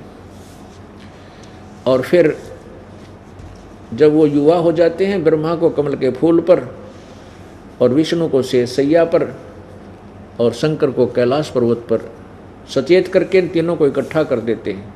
दुर्गा फिर अपने 3 रूप धारण करती है, 3 अन्य रूप और अपनी आत्मा और प्रकट कर देती है। यानी अपनी वचन से ये 3 रूप और बना लेती है, 3 आत्मा, 3 स्त्रियां और उत्पन्न कर देती है वचन से, और उनका विवाह ब्रह्मा, विष्णु और शिव के साथ कर देते हैं। यहाँ से काल की सृष्टि प्रारंभ हो जाती है। अब प्रसंग चल रहा है कि एक ब्रह्मांड में, एक विभाग में, एक ब्रह्मांड में एक विभाग में 3 लोक के ऊपर श्री ब्रह्मा जी, श्री विष्णु जी, श्री शिव जी, ये राम हैं, मालिक हैं, स्वामी हैं, प्रभु हैं, साहब हैं। और एक ब्रह्मांड में इनका पिता जो है ये एज ए मुख्यमंत्री रोल करता है। अब देखो, ये एक ब्रह्मांड आपने देखा, इसमें ये ब्रह्मलोक है, ऊपर ये ब्रह्मलोक है, इसका आपने लघु चित्र इधर देखा, ये सारा। और इस एक ब्रह्मांड में केवल इन 3 लोकों पर एक एक विभाग के मालिक हैं श्री ब्रह्मा, विष्णु और महेश। अब देखिएगा काल के 21 ब्रह्मांडों का लघु चित्र। अभी आपने जो ये ब्रह्मांड देखा, अब समझो ये एक गेंद बन गई, एक गेंद के तुल्य है। अब ये एक ब्रह्मांड था जिसमें ब्रह्मा, विष्णु, महेश एक एक विभाग के मंत्री हैं और 3 लोकों पर, केवल इन 3 स्थानों पर। और अब ये ऐसे ऐसे ब्रह्मांड, ये देखो 21 ब्रह्मांड हैं काल के। इसने 20 ब्रह्मांडों को अलग रखा है। एक 5 ब्रह्मांडों का ग्रुप बनाकर एक महाब्रह्मांड बनाया है। ये 4 महाब्रह्मांडों में और 20 ब्रह्मांडों को इसने ऐसे रोका हुआ है। इसके बाद ऊपर एक 21वां ब्रह्मांड और है जिसमें ये स्वयं रहता है, और उसमें भी एक ब्रह्मांड की तरह ही व्यवस्था की है। इसमें भी इसने नकली सतलोक, नकली अलखलोक, नकली अगमलोक, नकली अनामी लोक बनाया है। ये सामने तपतशिला जहाँ 1 लाख मानव शरीरधारी प्राणियों को यहाँ भून कर खाता है। यहाँ पर ये 12 अचिंत भक्तों का निवास स्थान है। जो पुण्यात्मा भक्ति करके चली जाती हैं उनको यहाँ रख लेता है। फिर इस कलयुग के अंदर इनको गुरु बनाकर भेजता है। इनके पिछले पुण्य बहुत अच्छे होते हैं, तो ये 12 अचिंत भक्त हैं, ये बहुत ही पुण्यात्मा होती हैं, बहुत ही पुण्यात्मा होती हैं। लेकिन ये रहते हैं काल के जाल में। अब कलयुग में इनको, इन 12 को भेजेगा बार बार। जैसे पहले ये भेजे, ये काल कबीर नाम से 12 पंथ चलवाए इसने। उसके बाद अब इस उन्हीं को दोबारा जन्म देता, क्योंकि इनके पुण्य बहुत होते हैं। दोबारा फिर मनुष्य जन्म दिया। जैसे वो और निरे पंथ चलवा दिया, राधा स्वामी पंथ, धन धन सतगुरु पंथ, बालयोगेश्वर पंथ, ये सतपाल पंथ, ये हंसा देश पंथ, निरंकारी पंथ, ये इन्हीं को, इन्हीं से चलवाता है। फिर इनके पुण्य, अब इनके पिछले पुण्य बहुत हैं। अब उन पुण्यों का लाभ, जैसे अब वर्तमान में इन संतों को आप देखिएगा, राजसी ठाठ कर रहे हैं। ये सारे राजसी ठाठ कर रहे हैं। जनता का चढ़ावा पैसा आता है और ज़्यादा से ज़्यादा एक दिन में 1 घंटा मुश्किल से बोलते हैं, और वो भी महीने में 1 दिन या 2 दिन। और श्रद्धालु लोग इनको परम संत मानकर इन पर डिवोट हैं, पूर्ण रूप से कुर्बान हैं। और ये अपने पिछले पुण्य कमाई से, इनकी वचन में भी शक्ति है और ये अपने पुण्य अक्षीण करे, लेकिन भविष्य का चार्जर इनका ठीक नहीं है। इनकी वर्तमान में जो भक्ति शास्त्र अनुकूल ना होने से भविष्य की भक्ति तो बन नहीं रही, और पूर्व जन्म की बैटरी इनकी डिस्चार्ज होने लग रही है, और ये फिर अपने कर्मों को बिगाड़ के पाप कर्म इकट्ठे करके 84 लाख योनियों में डाल दिए जाएंगे। अब वो 12 जो अचिंत भगत हैं उनको इस काल ने दोबारा यहाँ भेज दिया, और ये देख रहे हो आप करोड़ों व्यक्तियों को इन्होंने अपने जाल में फंसा के काल के मुंह में ठोक दिया। अब न तो उनके अनुयायियों को कोई लाभ हो रहा है, अब 30-30 वर्ष, 20-20 वर्ष, 25-25 वर्ष वहाँ साधना करके कुछ भी उपलब्धि नहीं हुई, अब रोते हुए आ रहे हैं इस दास के पास।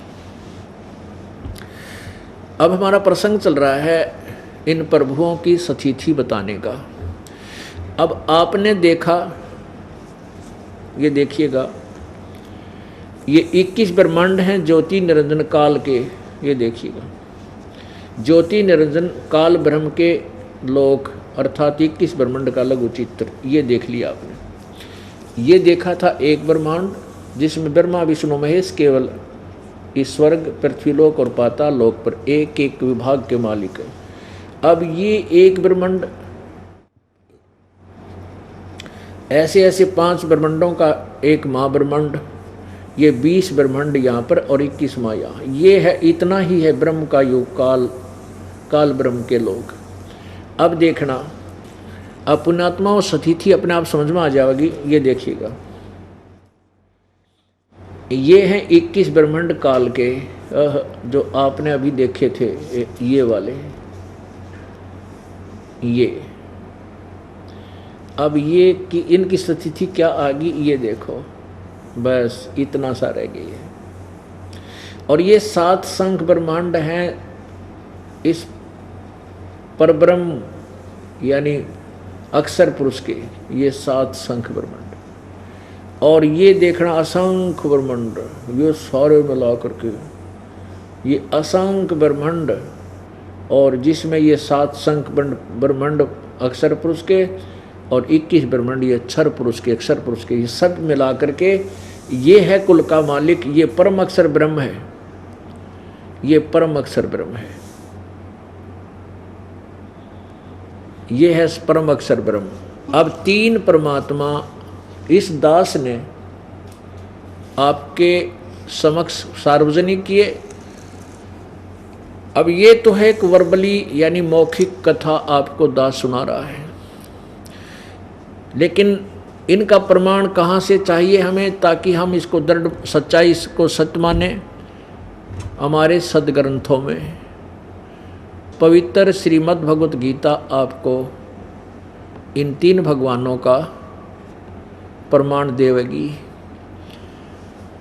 और एक नहीं कई स्थानों पर आपको ये प्रमाण मिलेगा।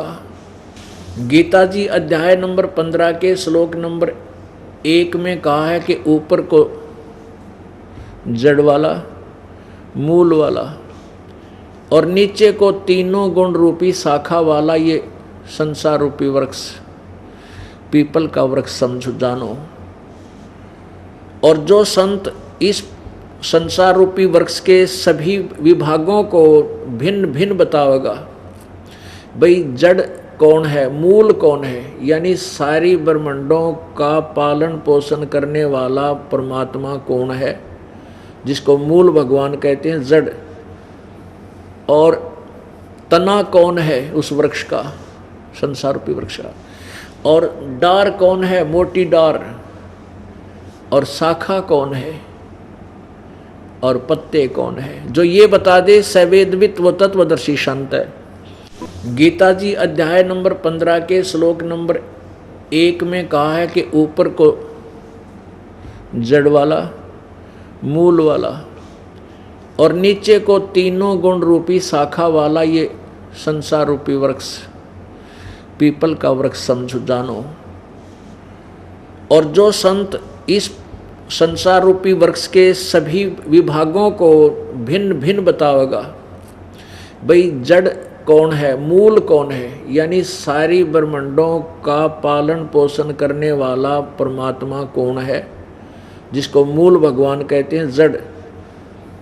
और तना कौन है उस वृक्ष का, संसार रूपी वृक्ष का। और डार कौन है, मोटी डार। और शाखा कौन है, और पत्ते कौन है। जो ये बता दे सवेदवित वो तत्वदर्शी संत है। जैसे अभी आपने गीता जी अध्याय नंबर 4 के श्लोक 34 में सुना कि उस तत्वदर्शी संत की खोज करो और उस तत्व उनके सामने दंडवत प्रणाम करो, कपट छोड़कर उनसे प्रसन्न करो विनम्रता पूर्वक। तो तत्वदर्शी संत उस तत्व ज्ञान के विषय में बताएंगे जो चौथे अध्याय के 32वें श्लोक में गीता जी में जिसके विषय में कहा है। उस तत्व ज्ञान को उस तत्वदर्शी संतों से समझ। वो तत्वदर्शी संत होगा क्या, कैसा, उसकी पहचान क्या है। तो अब इसमें श्री गीता जी अध्याय नंबर 15 के श्लोक नंबर 1 में यही निर्णय दिया है। ये देखिएगा श्रीमद् भगवत गीता अथ पंचदशो अध्याय 15वां अध्याय प्रथम ही मंत्र में ऊर्ध्व मूलम, ऊर्ध्व माने ऊपर को, अधः शाखम अश्वत्थम प्राहु अवम छंदासी यस्य प्रणानि ये तम वेद स वेदवित्। ओह कितना क्लियर किया है। ऊर्ध्व मूलम अधः शाखम, ये ऊपर वाली भाषा को यहाँ सरल करके लिखा है अलग अलग। ऊर्ध्व माने ऊपर को, मूल माने जड़, और अधः शाखम नीचे को शाखा वाला, अश्वत्थम माने पीपल का मजबूत वृक्ष, ये अविनाशी वृक्ष कहा है। प्राहु माने कहा। छंदासी यस्य प्रणानि, इसके छंद विभाग यानी अलग अलग पत्ते आदि और ऊपर के मूल तथा शाखा आदि छंदासी इसके छंद हैं यानी टुकड़े हैं, अलग अलग विभाग हैं। यह तम वेद, जो उस गुण को जानता है, यह तम वेद, वेद माने जानना, स वेदवित् वह तत्वदर्शी संत है। अब इनकी भाषा में आदि पुरुष परमेश्वर मूल वाले, और आदि यानी जड़ तो समझो आदि पुरुष है, पूर्ण परमात्मा है, ये तो इसकी जड़ है संसार रूपी वृक्ष की। ये देखिएगा उल्टा ऊर्ध्व मूलम अधः शाखम, उल्टा लटका हुआ संसार रूपी वृक्ष। ये देखिएगा, हम इसको ऐसा देखें। परमात्मा कबीर जी ने स्वयं एक तत्वदर्शी संत की भूमिका भी की, अपना तत्वज्ञान हमें दिया। उन्होंने आकर बताया था जब वो परमेश्वर 600 वर्ष पहले यहाँ एक लीला करने आए थे। अक्षर पुरुष एक पेड़ है, निरंजन वा की डार, और तीनों देवा शाखा हैं, ये पात्र रूप संसार। कबीर परमेश्वर ने इन सर्व ब्रह्मांडों की रचना की और वही कुल मालिक है। उसी ने 600 वर्ष पहले, जबकि परमात्मा कबीर जी को ये माना जाता था कि ये तो अशिक्षित है, ये वेदों और गीता को नहीं जानता, इसलिए ये सदग्रंथों को नहीं समझ पा रहा, इसलिए ये ऊट पटांग बातें कह रहा है कि ब्रह्मा विष्णु महेश के माता पिता हैं और पूर्ण परमात्मा कोई और है, वो मैं ही हूँ। स्वयं परमात्मा ये भी कहते थे मैं ही वो परमात्मा हूँ। तो उसमें परमेश्वर ने आकर के बताया था अक्षर पुरुष एक पेड़ है, निरंजन वा की डार, तीनों देवा शाखा हैं, ये पात्र रूप संसार। आज हमारे सदग्रंथ परमेश्वर की उस वाणी को, सच्चिदानंद घन ब्रह्म की वाणी को आज समर्थन दे रहे हैं कि उस परमेश्वर ने जो बोला था वो सत्य थी। अब देखो, अब ये है वो पूरा सदग्रंथ, ये वो है संसार रूपी वृक्ष, इसकी जड़ गुप्त है, ये सोच ले हम। तो परमात्मा ने कहा अक्षर पुरुष एक पेड़ है जो जमीन से बाहर दिखाई देता है, ये पेड़ है। ये अक्षर पुरुष तना है और ये क्षर पुरुष इसकी डार है, और तीनों देवता रजगुण ब्रह्मा, सतगुण विष्णु, तमगुण शिव जी, ये शाखा है, ये इसकी शाखा है। और पात रूप संसार, ये पत्ते कौन है, ये प्राणी इनके आगे हैं। अब आहार कहाँ से चलता है, जड़ से। अब जड़ यहाँ से, ये जड़ से आहार चलता है, ये मूल मालिक है जो तीनों लोकों में प्रवेश करके सबका धारण पोषण करता है। अब ये पूर्ण परमात्मा है, यहाँ से तना, ये खुराक तना में जाती है, तना से डार में आती है, डार से फिर शाखाओं में आती है, और शाखाओं के बाद फिर ये हम प्राणी रूप पत्ते हैं, इनमें आती है। अब समझेंगे हम पवित्र गीता जी अध्याय नंबर 15 के श्लोक नंबर 1 से 4 को और 16 और 17 को, जिसमें 3 परमात्मा आपके समक्ष आपके रूबरू होंगे। अब देखिएगा, यह है श्रीमद् भगवत गीता, वही पंचदशों अध्याय 15वां अध्याय, ये 15वां अध्याय, प्रथम मंत्र।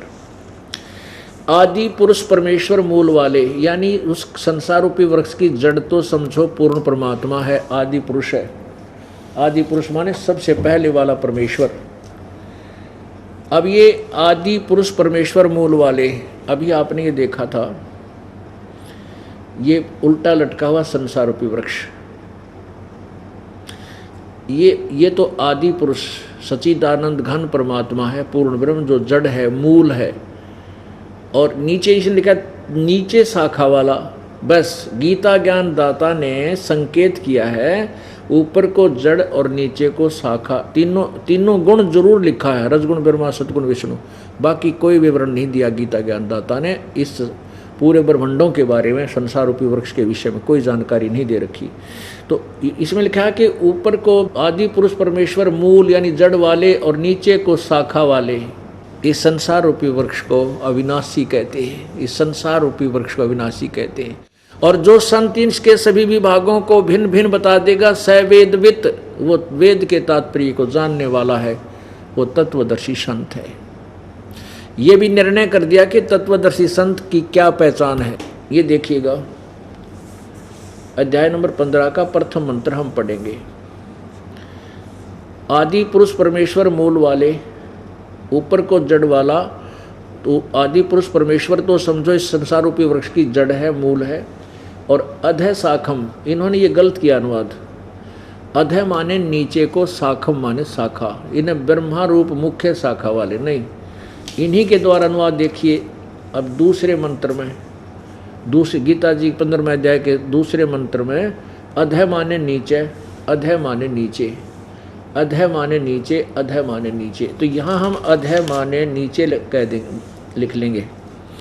अधः माने नीचे को शाखा वाले, आदि पुरुष परमेश्वर मूल वाले, यानी ऊर्ध्व का अर्थ होता ऊपर को, ऊपर को जड़ वाला, मूल वाला, और नीचे को शाखा वाला। ये संसार रूपी पीपल के वृक्ष को अविनाशी कहते हैं, वेद जिसके पत्ते कहे हैं। हमने ये देखना है उस संसार वृक्ष को जो संत, जो पुरुष, जो व्यक्ति जड़ सहित तत्व से जानता है, यानी जड़ से लेकर पत्तियां तक बता देगा, तत्व से स वेदवित, वह वेद के तात्पर्य को जानने वाला है। वेदवित माने तत्वदर्शी संत है, वेद के तात्पर्य को जानने वाला, स वेदवित, वो है तत्वदर्शी संत। अब दूसरा पढ़ेंगे इसका। उस संसार वृक्ष की तीनों गुण रूप, रजगुण ब्रह्मा, सतगुण विष्णु, तमगुण शिव जी, जल के द्वारा बढ़ाई हुई, विषय पर वाला, विषय भोग रूप कोपलों वाली देव मनुष्य और त्रिकादि योनि रूपी शाखा नीचे और ऊपर, नीचे और ऊपर फैली हुई है, सर्वत्र नहीं फैली हुई है। मनुष्य लोक में कर्मों के अनुसार बांधने वाली ये अहमता, ममता और वासना जड़ें भी नीचे और ऊपर सभी लोकों में नहीं है। अनुसंततानीन यानी फैली हुई, ऊपर नीचे फैली हुई। अब यहाँ देखना है कि ये जो तीनों गुण रूपी, यहाँ से हमने देखना संसार वृक्ष की तीनों गुण रूपी ये शाखाएं, ये शाखाएं। अब तीन गुण कौन से हैं? पवित्र गीता जी चारों पवित्र वेदों का एक सारांश है। इसमें कोड वर्ड है। इन कोड वर्डों को, संक्षिप्त शब्दों को वो तत्वदर्शी संत ही विस्तार से बताता है। अब तीनों गुण रूपी शाखा ये क्लियर करना है। पहले श्रीमद् देवी भागवत, श्रीमद् देवी भागवत यानी श्री देवी पुराण, गीता प्रेस गोरखपुर से प्रकाशित है। ये देखिएगा, श्रीमद् देवी भागवत केवल हिंदी, पर संपादक हैं हनुमान प्रसाद पोदार, चमन लाल गोस्वामी। और ये कहाँ से प्रकाशित है? प्रकाशक में मुद्रक हैं गीता प्रेस गोरखपुर, गोविंद भवन कार्यालय कोलकाता का संस्थान। इसके तीसरे संग्रह में 123 पृष्ठ पे है, आपको स्पष्ट होगा। ये देखो, तीसरा स्कंद श्रीमद् संक्षिप्त देवी भागवत 4-5 अध्याय 123 पृष्ठ पे है। ब्रह्मा जी दुर्गा की स्तुति करते हुए बता रहे हैं, तुम शुद्ध स्वरूपा हो, यह संसार तुम ही से उद्भासित हो रहा है। मैं यानी विष्णु, ब्रह्मा और शंकर, हम सभी तुम्हारी कृपा से विद्यमान हैं। हमारा आविर्भाव माने जन्म और तिरोभाव माने मृत्यु हुआ करता है। हमारा जन्म और मृत्यु होता है, केवल तुम ही नित्य हो, जगत जननी हो, प्रकृति और सनातनी देवी हो। अब यहाँ देखना है कि प्रकृति दुर्गा को कहते हैं और ब्रह्मा विष्णु महेश नासवान हैं, इनका जन्म मृत्यु होता है, आगे क्लियर होता है। भगवान शंकर बोले, देवी यदि महाभाग विष्णु तुम्ही से प्रकट हुए हैं तो उनके बाद उत्पन्न होने वाले ब्रह्मा भी तुम्हारे ही बालक हुए, फिर मैं तमोगुणी लीला करने वाला शंकर क्या तुम्हारी संतान नहीं हुआ? अर्थात मुझे भी उत्पन्न करने वाली तुम ही हो, सिवे संपूर्ण संसार की सृष्टि करने में तुम बड़ी चतुर हो।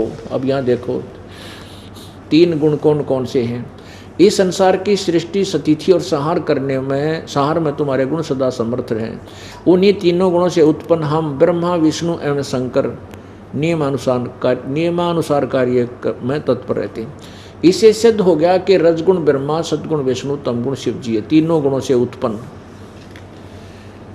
खुद भगवान शंकर कहते हैं कि फिर मैं क्या तमोगुणी लीला करने वाला शंकर तुम्हारा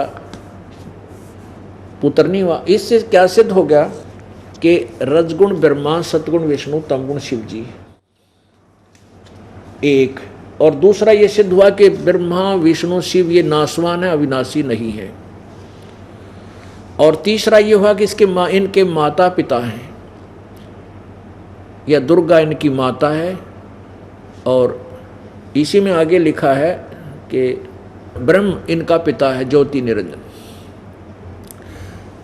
और तीसरी बात यह सिद्ध हुई कि प्रकृति दुर्गा को कहते हैं। अब और स्पष्ट करते हैं, श्रीमद् देवी भागवत जो संस्कृत भाषा में भी साथ में है, इसमें दिखाते हैं आपको। यह है श्रीमद् देवी भागवत यानी श्री देवी पुराण, देखिएगा हिंदी टीका सहित भाग 1। ये कहाँ से प्रकाशित है? अथ देवी भागवतम भाषा टीका सभाष टीकम समात्यम, खेमराज श्री कृष्ण दास प्रकाशन, बंबई। इसके तीसरे स्कंद में अथ श्रीमद् देवी भागवते भाषा टीका युक्ते तृतीय स्कंध प्रारंभते। इसमें 11 पृष्ठ पे और तीसरा स्कंध है, 5वां अध्याय। यहाँ पर ये 7वां श्लोक समाप्त हुआ, 8वां प्रारंभ होता है। भगवान शंकर बोल रहे हैं, हे माता, यदि हमारे ऊपर सदा आप दयायुक्त हो तो हमको तमोगुण में किस प्रकार प्रदान किया है? ब्रह्मा रजोगुण और हरि सतगुण। अब फिर संस्कृत भी देखो, हम संस्कृत भी देखेंगे अब इसकी। अब शिक्षा का ये लाभ होगा हमें कि हम इन सदग्रंथों को स्वयं आँखों देख सकेंगे। अब ये 7वां समाप्त हुआ, 8वां प्रारंभ होता है। यदि दया धर्मना न सदा अंबिके कथम अहम विहित च। अहम यानी मैं, शंकर भगवान बोल कहते हैं मैं किस तरह बना दिया, विहिता मैंने बना दिया तमोगुण। और कमल जय, कमल से उत्पन्न होने वाले ब्रह्मा को आपने रजोगुण संभव, रजोगुण क्यों उत्पन्न कर दिया, क्यों बना दिया? और सुविहित किमु सतोगुण हरि, और विष्णु को सतोगुण क्यों बना दिया? इति सिद्धम के रजगुण ब्रह्मा है और सतगुण विष्णु और तमगुण शिव जी। अब यहाँ देखना है श्री गीता जी हमें कितना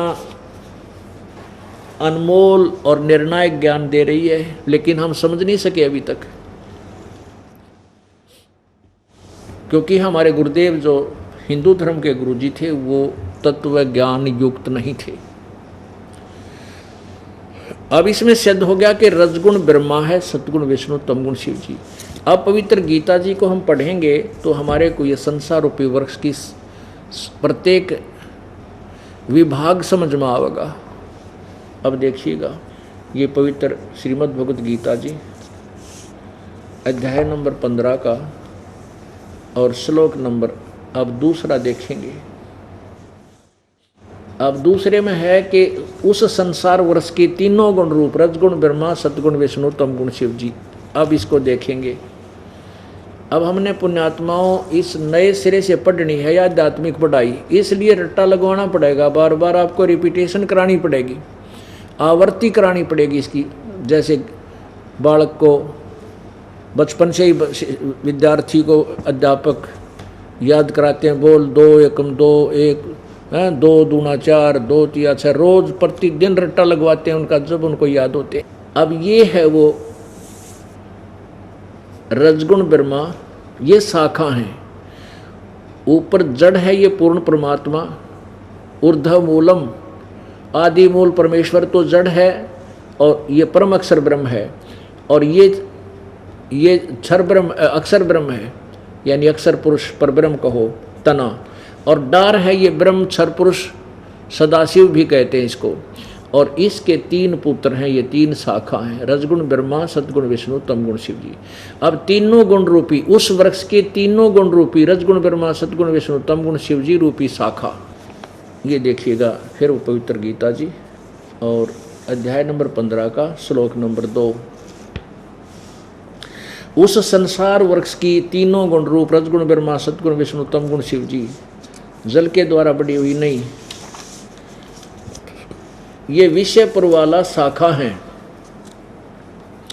विषय पर वाला यानी विषय भोगों की ये तीनों शाखाएं हैं, और नीचे और ऊपर फैली हुई हैं। मनुष्य लोक में यानी इस पृथ्वी लोक में कर्मा के अनुसार, कर्मानुबंधनी कर्मों के अनुसार बांधे रखने वाली, हमें फंसाए रखने के भी ये मुख्य कारण है।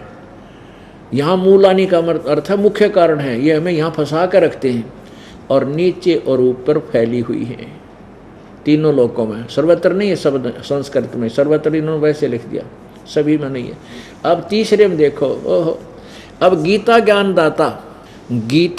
दाता कहता है कि मैं इन सभी संसार रूपी वृक्ष के विषय में नहीं जानता, ना उसके सारे पार्ट के बारे में जानता। अर्थात इसने केवल इतना बताया कि ऊपर को जड़ वाला और नीचे को तीनों गुण रूपी शाखा वाला, ओनली ये संसार रूपी वृक्ष है। और जो इसको पूर्ण विस्तार से संत बताएगा, सवेदवित, वो तत्वदर्शी संत होगा। अब वो परमात्मा ने स्वयं आकर 600 वर्ष पहले बताई थी यही गीता जी का ज्ञान अपनी सिंपल लैंग्वेज में, लेकिन वो इन संस्कृत के जानने वालों ने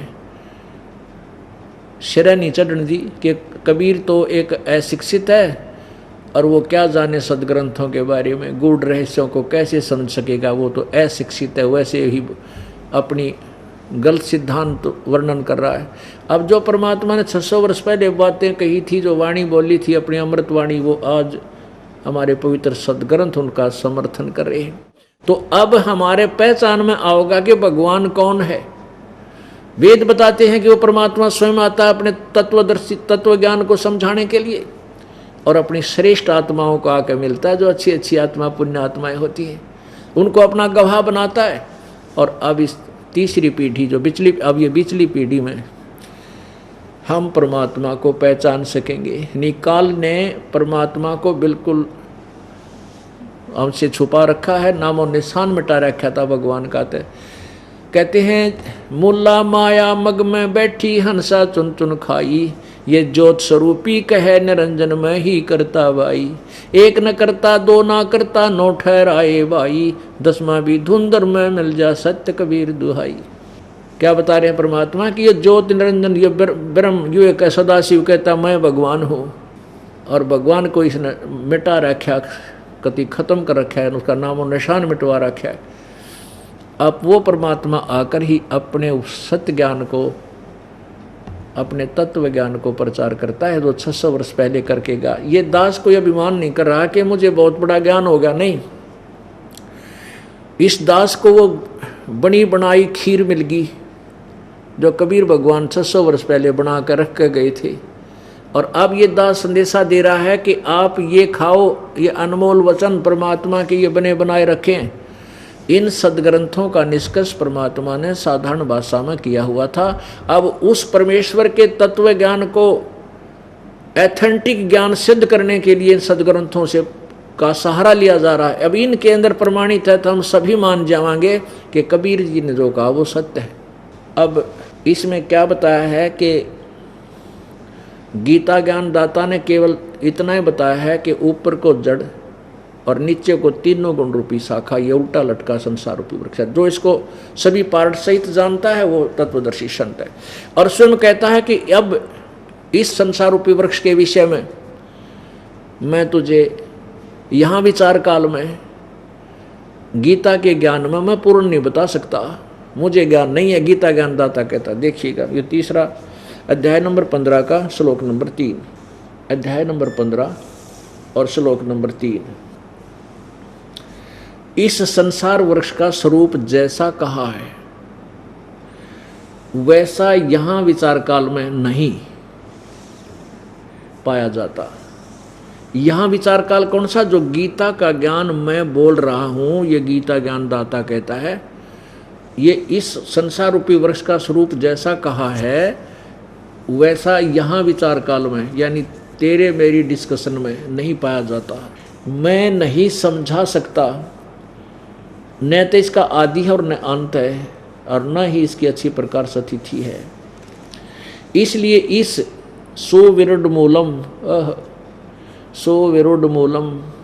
अति दृढ़ मूल वाले यानी संसार रूपी वृक्ष का जो जड़ है वो तो सदा रहने वाला उस ऊपर के लोक हैं, सतलोक, अलखलोक, अगमलोक, अनामी लोक, ये तो अविनाशी है, इसलिए इसको सुदृढ़ मूल वाला बताया है। मूल वाले संसार रूपी रूप पीपल के वृक्ष को दृढ़ असंग शस्त्रेण, वैराग शस्त्र द्वारा नहीं, वैराग रूप नहीं, तत्व ज्ञान रूपी शस्त्र द्वारा काट के। और चौथे में क्या बताया है?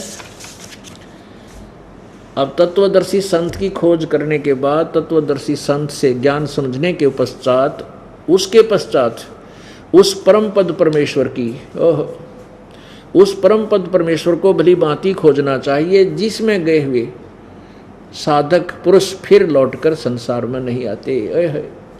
और जिस परमेश्वर से इस पुरातन संसार वर्ष की प्रवृत्ति विस्तार को प्राप्त हुई है, यानी जिसने सारे ब्रह्मांडों की रचना की है, जिस भगवान ने, उसी आदि पुरुष नारायण के मैं शरण हूँ। अब गीता ज्ञानदाता कहता है कि उसकी मैं भी उसी की शरण हूँ। इस प्रकार दृढ़ निश्चय करके उस परमेश्वर का मनन और निधिध्यासन करना चाहिए। अब पुण्य आत्माओं, गीता ज्ञानदाता कहता है कि जब तुझे वो तत्वदर्शी संत मिल जाए, उस तत्वदर्शी संत रूपी तत्व ज्ञान रूपी शस्त्र द्वारा इस उलझे हुए अज्ञान को खत्म करके काट के, उसके पश्चात उस तत्वदर्शी संत के बताए अनुसार साधना करके उस परमेश्वर के उस परम पद की खोज करनी चाहिए, जहाँ जाने के बाद फिर साधक लौटकर कभी संसार में नहीं आते, यानी पूर्ण मोक्ष प्राप्त करते हैं। और जिस परमेश्वर से सारे ब्रह्मांडों की रचना हुई है, जिसने संसार रूपी वृक्ष की प्रवृत्ति विस्तार को प्राप्त हुई है, यानी जिसने सब ब्रह्मांडों को रचा है, उस आदि पुरुष परमेश्वर की ही मैं शरण हूँ। अब आगे देखना, अब 3 परमात्मा क्लियर होंगे।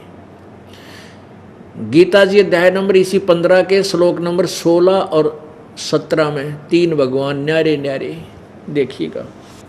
ये है अध्याय नंबर 15 और श्लोक नंबर 16 में 2 भगवान, 2 पुरुष, पुरुष माने प्रभु। द्वौ इमौ पुरुषौ लोके छर्च अक्षर, द्वौ इमौ पुरुषौ, इस पृथ्वी वाले लोक में 2 प्रभु माने जाते हैं, 2 परमात्मा, 2 भगवान, क्षर पुरुष और अक्षर पुरुष।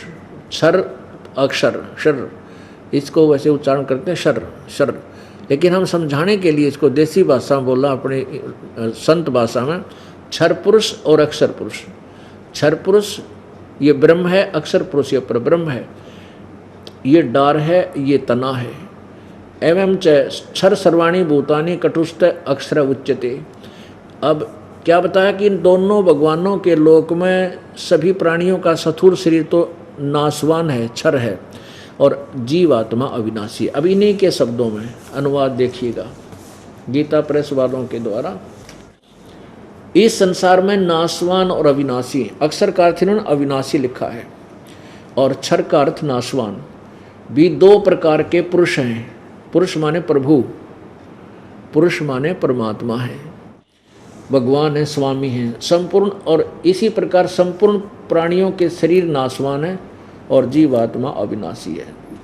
अब 17वें में तीसरा परमात्मा बताया है। अब क्या बताया कि उत्तम पुरुषत्व अन्य, पुरुष माने परमात्मा, उत्तम माने श्रेष्ठ। वास्तव में सही भगवान तो इन ऊपर वाले दोनों आते हैं, कोई और ही है। अन्य उत्तम पुरुषत्व अन्य ही है, वो तीसरा। और जो तीनों लोकों प्रवेश करके सबका धारण पोषण करता है, अविनाशी परमेश्वर परमात्मा, इस प्रकार कहा गया है। हो गए तीन भगवान सिद्ध। देखिएगा तीन प्रभु। उत्तम पुरुषत्व अन्य परमात्मा इति उदाहरते, जिसको भगवान कहते हैं।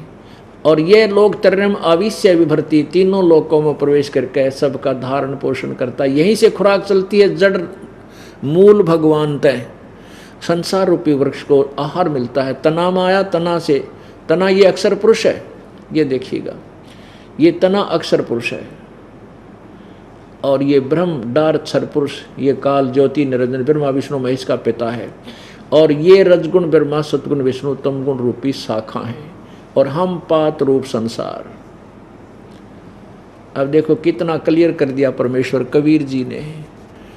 परमेश्वर कबीर जी ने कितना क्लियर समझा रखा, क्योंकि ये सृष्टि रचनहार है, इन्हीं के द्वारा सब ब्रह्मांड रचे गए हैं। तो जिसने रचा वो तो 1 सेकंड में बता देगा। और जिनको कुछ पता ही नहीं, वो अभी तक इन पुराणों में ऐसे ही कोई कुछ कथा बता रहा है, कोई कुछ कथा बता रहा है, यानी तत्व ज्ञान हीन थे ये सब ऋषि। ब्रह्मा विष्णु महेश तक भी तत्व ज्ञान से परिचित नहीं थे। अब 3 भगवान सिद्ध हो गए, रजगुण ब्रह्मा, सतगुण विष्णु, तमगुण शिव जी। ये तो ब्रह्म के पुत्र हैं और एक ब्रह्मांड में केवल एक विभाग के, एक विभाग के मालिक हैं, स्वामी हैं, राम हैं। अब यहाँ क्या कहते हैं कि जो सत्संग को सुनता नहीं, इस दास के सत्संग को जिसने सुना नहीं, या सुना तो 10 मिनट सुन लिया, प्रसंग चल रहा है कि ब्रह्मा विष्णु महेश नाशवान है, इतना सुन के ही उसके कुनीन जैसी कड़वा लगा, उसको उठ कर चल पड़ा। वो जा कर के भ्रमणा फैलाता है कि तुम्हारे गुरुजी तो, वो संत रामपाल तो जो है ना, ब्रह्मा विष्णु महेश की बेइज्जती करता है, ब्रह्मा विष्णु महेश को किसी भी योग्य नहीं बताता है। पुण्यात्माओं, जब तक हम किसी भी संत के विचारों को गहराई से और कंप्लीट नहीं सुनाएंगे, तब तक हम निर्णय नहीं ले सकते। ये दास क्या बताता है कि आप जी साधना गलत कर रहे हो। क्या बताता है कि हमने जड़ की पूजा करनी चाहिए, ना कि टहनियों की। अब आपने कोई भक्ति रूपी पौधा यानी आम का पौधा लाए नर्सरी तक, उसको बोने का, उसको बीजने का, लगाने का तरीका कौन सा श्रेष्ठ है कि जड़ को गड्ढा खोद कर और जड़ को मिट्टी में दबाएंगे और जड़ की सिंचाई करेंगे, तो फिर ये पेड़ बनेगा, बड़ा पेड़ बन जाएगा आम का, और ये टहनियाँ बड़ी हो जाएंगी और इन टहनियाँ का फल लगेंगे। अब संसार रूपी वृक्ष की जड़ कौन है? परम अक्षर ब्रह्म पूर्ण परमात्मा। अब हम उस परमात्मा की जड़ की पूजा करेंगे, यानी मूल मालिक की पूजा करेंगे, तो हमारे शुभ संस्कार शास्त्र अनुकूल साधना बनेगी। और शास्त्र अनुकूल साधना का जो हमारा फल मिलेगा वो आएगा ब्रह्मा विष्णु महेश जी के पास, और ब्रह्मा विष्णु महेश जी हमें फिर फल देंगे, उसका प्रतिफल देंगे ब्रह्मा विष्णु महेश। लेकिन वो शुभ संस्कार बनेंगे उस समय जिस समय हम शास्त्र अनुकूल साधना पूर्ण परमात्मा की पूजा उस परम अक्षर ब्रह्म की करेंगे। अब देखिएगा भक्ति रूपी पौधा, ये है एक सीधा शास्त्र अनुकूल साधना, अर्थात सीधा बीजा हुआ भक्ति रूपी पौधा। पुण्यात्माओं, ये पौधा लाए हम, इसकी जड़ को मिट्टी में डाला और जड़ की पूजा शुरू की, तो क्या हुआ, इस जड़ से खुराक चली, तीनों लोकों में प्रवेश करके सबका धारण पोषण करता ये परम अक्षर ब्रह्म, यहाँ से चली ये खुराक तना में, तना से डार में, डार से फिर इन तीनों टहनियों में, ये पूरा पेड़ बन गया। और पेड़ जब बनेगा तो इन टहनियों का ब्रह्मा विष्णु महेश के फल लगेंगे, और ये हमें फिर इसका प्रतिफल इन ब्रह्मा विष्णु महेश जी से ही मिलेगा। अब आप जी क्या कर रहे हो, आप जी ऐसे कर रहे हो भक्ति रूपी पौधे को उल्टा बीज रहे हो। आपने ब्रह्मा विष्णु महेश की पूजा शुरू कर दी और मूल मालिक छोड़ दिया, इस जड़ की पूजा छोड़ दिया आपने इस जड़ की पूजा ना करके आपने उल्टा पौधा लगा दिया।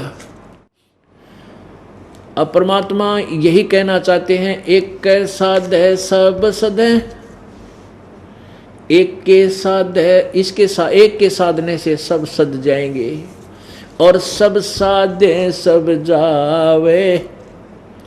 इंद्र देवताओं की पूजा पता नहीं कितने की पूजा करने लगे हम, कहते इनकी साधना से ये सारा भक्ति रूपी पौधा तुम्हारा सूख गया, आपको सत साधना का लाभ मिला नहीं। एक के साध है सब सद है, सब साधे सब जावे, माली सिंचे मूल को फिर फले फुले गाए। पुण्यात्मा, ब्रह्मा विष्णु महेश संसार रूपी वृक्ष की एक टहनियाँ हैं, क्या इन शाखाओं को हम काट देंगे? ऐसी सलाह कोई देगा आपको? नहीं, ये हमारे अभिन्न अंग हैं भगवान की। पुण्यात्मा, एक बार ना 5 अंधे थे, और वो अंधों ने सुना कि भाई गांव में हाथी आ रहा है, उन्होंने सलाह मिलाई भाई चलो हम भी हाथी देख कर आवेंगे। वो रास्ते में जा रहे थे, एक व्यक्ति ने कहा भाई सूरदास कहाँ चले? वो कहने लगे भाई हम हाथी देखने जा रहे हैं। वो व्यक्ति कहने लगा भाई थारा आँख तो है नहीं, आप जी को आँखें तो है नहीं, देखोगे कैसे? सूरदासों ने कहा कि हमारे हाथ आँखों का काम करें, एक बार हमें तू हाथी के पास छोड़ दे, देख हम कैसे देखते हैं। उस व्यक्ति ने उनकी पकड़ कर उंगली और हाथी के पास छोड़ दिया। वो हाथी के चारों तरफ घूम गए। एक ने हाथी के पैरों का निरीक्षण किया। अब वो नीचे से ले जावा हाथ और ऊपर पेट का अड़ जाओ, वहीं से वापस हो ले। उसने मान लिया कि यू थांब जैसा है यू हाथी। और दूसरे ने कान ठहगे, वो कान के ऊपर हाथ सा फेर कर उसने कानों का निरीक्षण कर लिया। एक ने हाथी के सूंड के ऊपर हाथ फेर लिया, बस इतना है हाथी।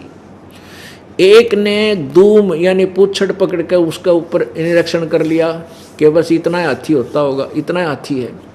एक ने पेट के ऊपर का शरीर के ऊपर का हाथ फेर लिया यानी उसका निरीक्षण कर लिया। अब वो पांचों चल पड़े हाथी देख कर वापस। तो फिर आपस में बता रहे हैं, एक कहने लगा रहा सूरदासो कहाँ से आए भाई तुम? वो कहने लगे हम हाथी देख कर आए हैं भाई। भाई तुमने कैसे देखा? हाथी आँख तो है नहीं, कि हमारे हाथ आँखों का काम करते। तो बताओ कैसा था हाथी? एक कहता मैं बताऊं हाथी कैसा था। जिसने सूंड का निरीक्षण किया था वो कहने लगा पाइप कैसा हुआ हाथी भाई? हाथी होता पाइप जैसा, या प्लास्टिक की पाइप होती है ना, हाथी होता पाइप कैसा। उसने सूंड ही का निरीक्षण करके हाथी फाइनल मान लिया। दूसरा कहने लगा नहीं भाई ये नहीं जानता विषय हाथी के बारे में, मैं बताता हूँ। हाथी होता पटे कैसा, पटे जैसा। पटा के उसने पूछड़ का हाथ फेर रखा था दूम पे। अब तीसरा बोला भाई इन दोनों ने कुछ मालूम नहीं, मैं बताता हूँ। हाथी होता है छाछ कैसा। छाछ के उसने कान देख रखे थे हाथी के, छाछ जैसे। चौथा बोला भाई इन कुछ मालूम नहीं, मैं बताता हूँ, मैंने हाथी को समझा है, जाना है। हाथी होता है थांब कैसा। ये पिलर होते हैं ना, गांव में थाम होते थे पहले, पत्थर के काट के पिलर से बना लिया करते गोल गोल।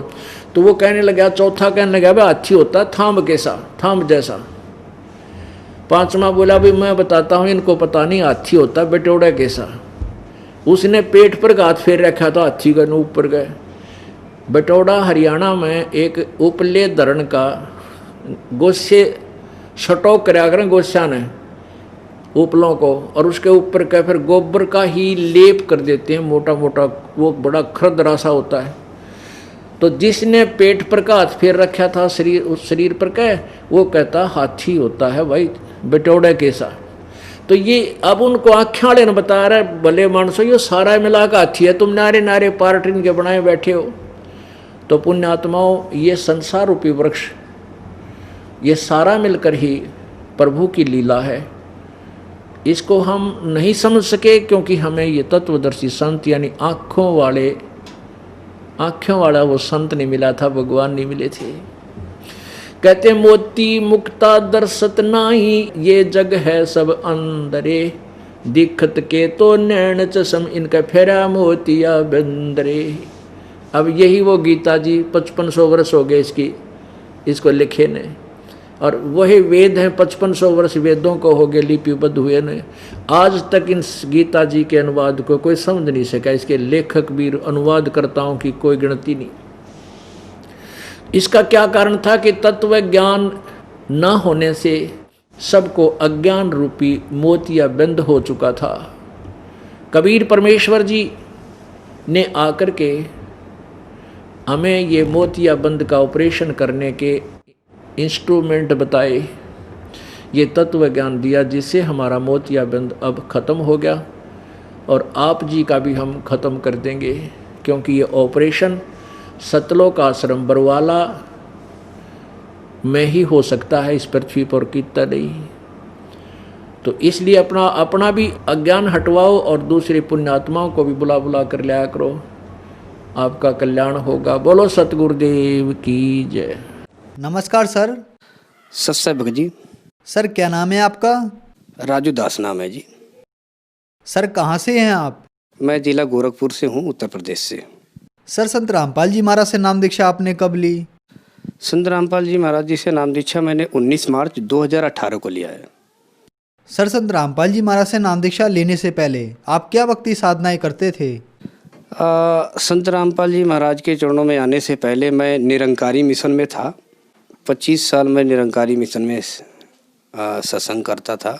वहाँ पे 2012 में मेरे को सेवा करते करते एक पदवी मिल गई, तो वहाँ पे मैं गद्दी पे बैठ के और सेवा करने लगा। वक्ता सत्संग लोगों को बैठ करके सत्संग करवाता था, तो वहाँ पे भी सेवा काफ़ी करी हमने। 12 साल तक करीबन निरंकारी पंथ का प्रचार किया जी। वहाँ पे नाम 5 सुमिरन बताई जाती थी कि भाई कहती थी तन मन धन निरंकार का है, साधु भेष नहीं बदलना है, और एक तू ही निरंकार मैं तेरी शरणहार, यही मंत्र थे, वो इसी का सुमिरन करना था जी।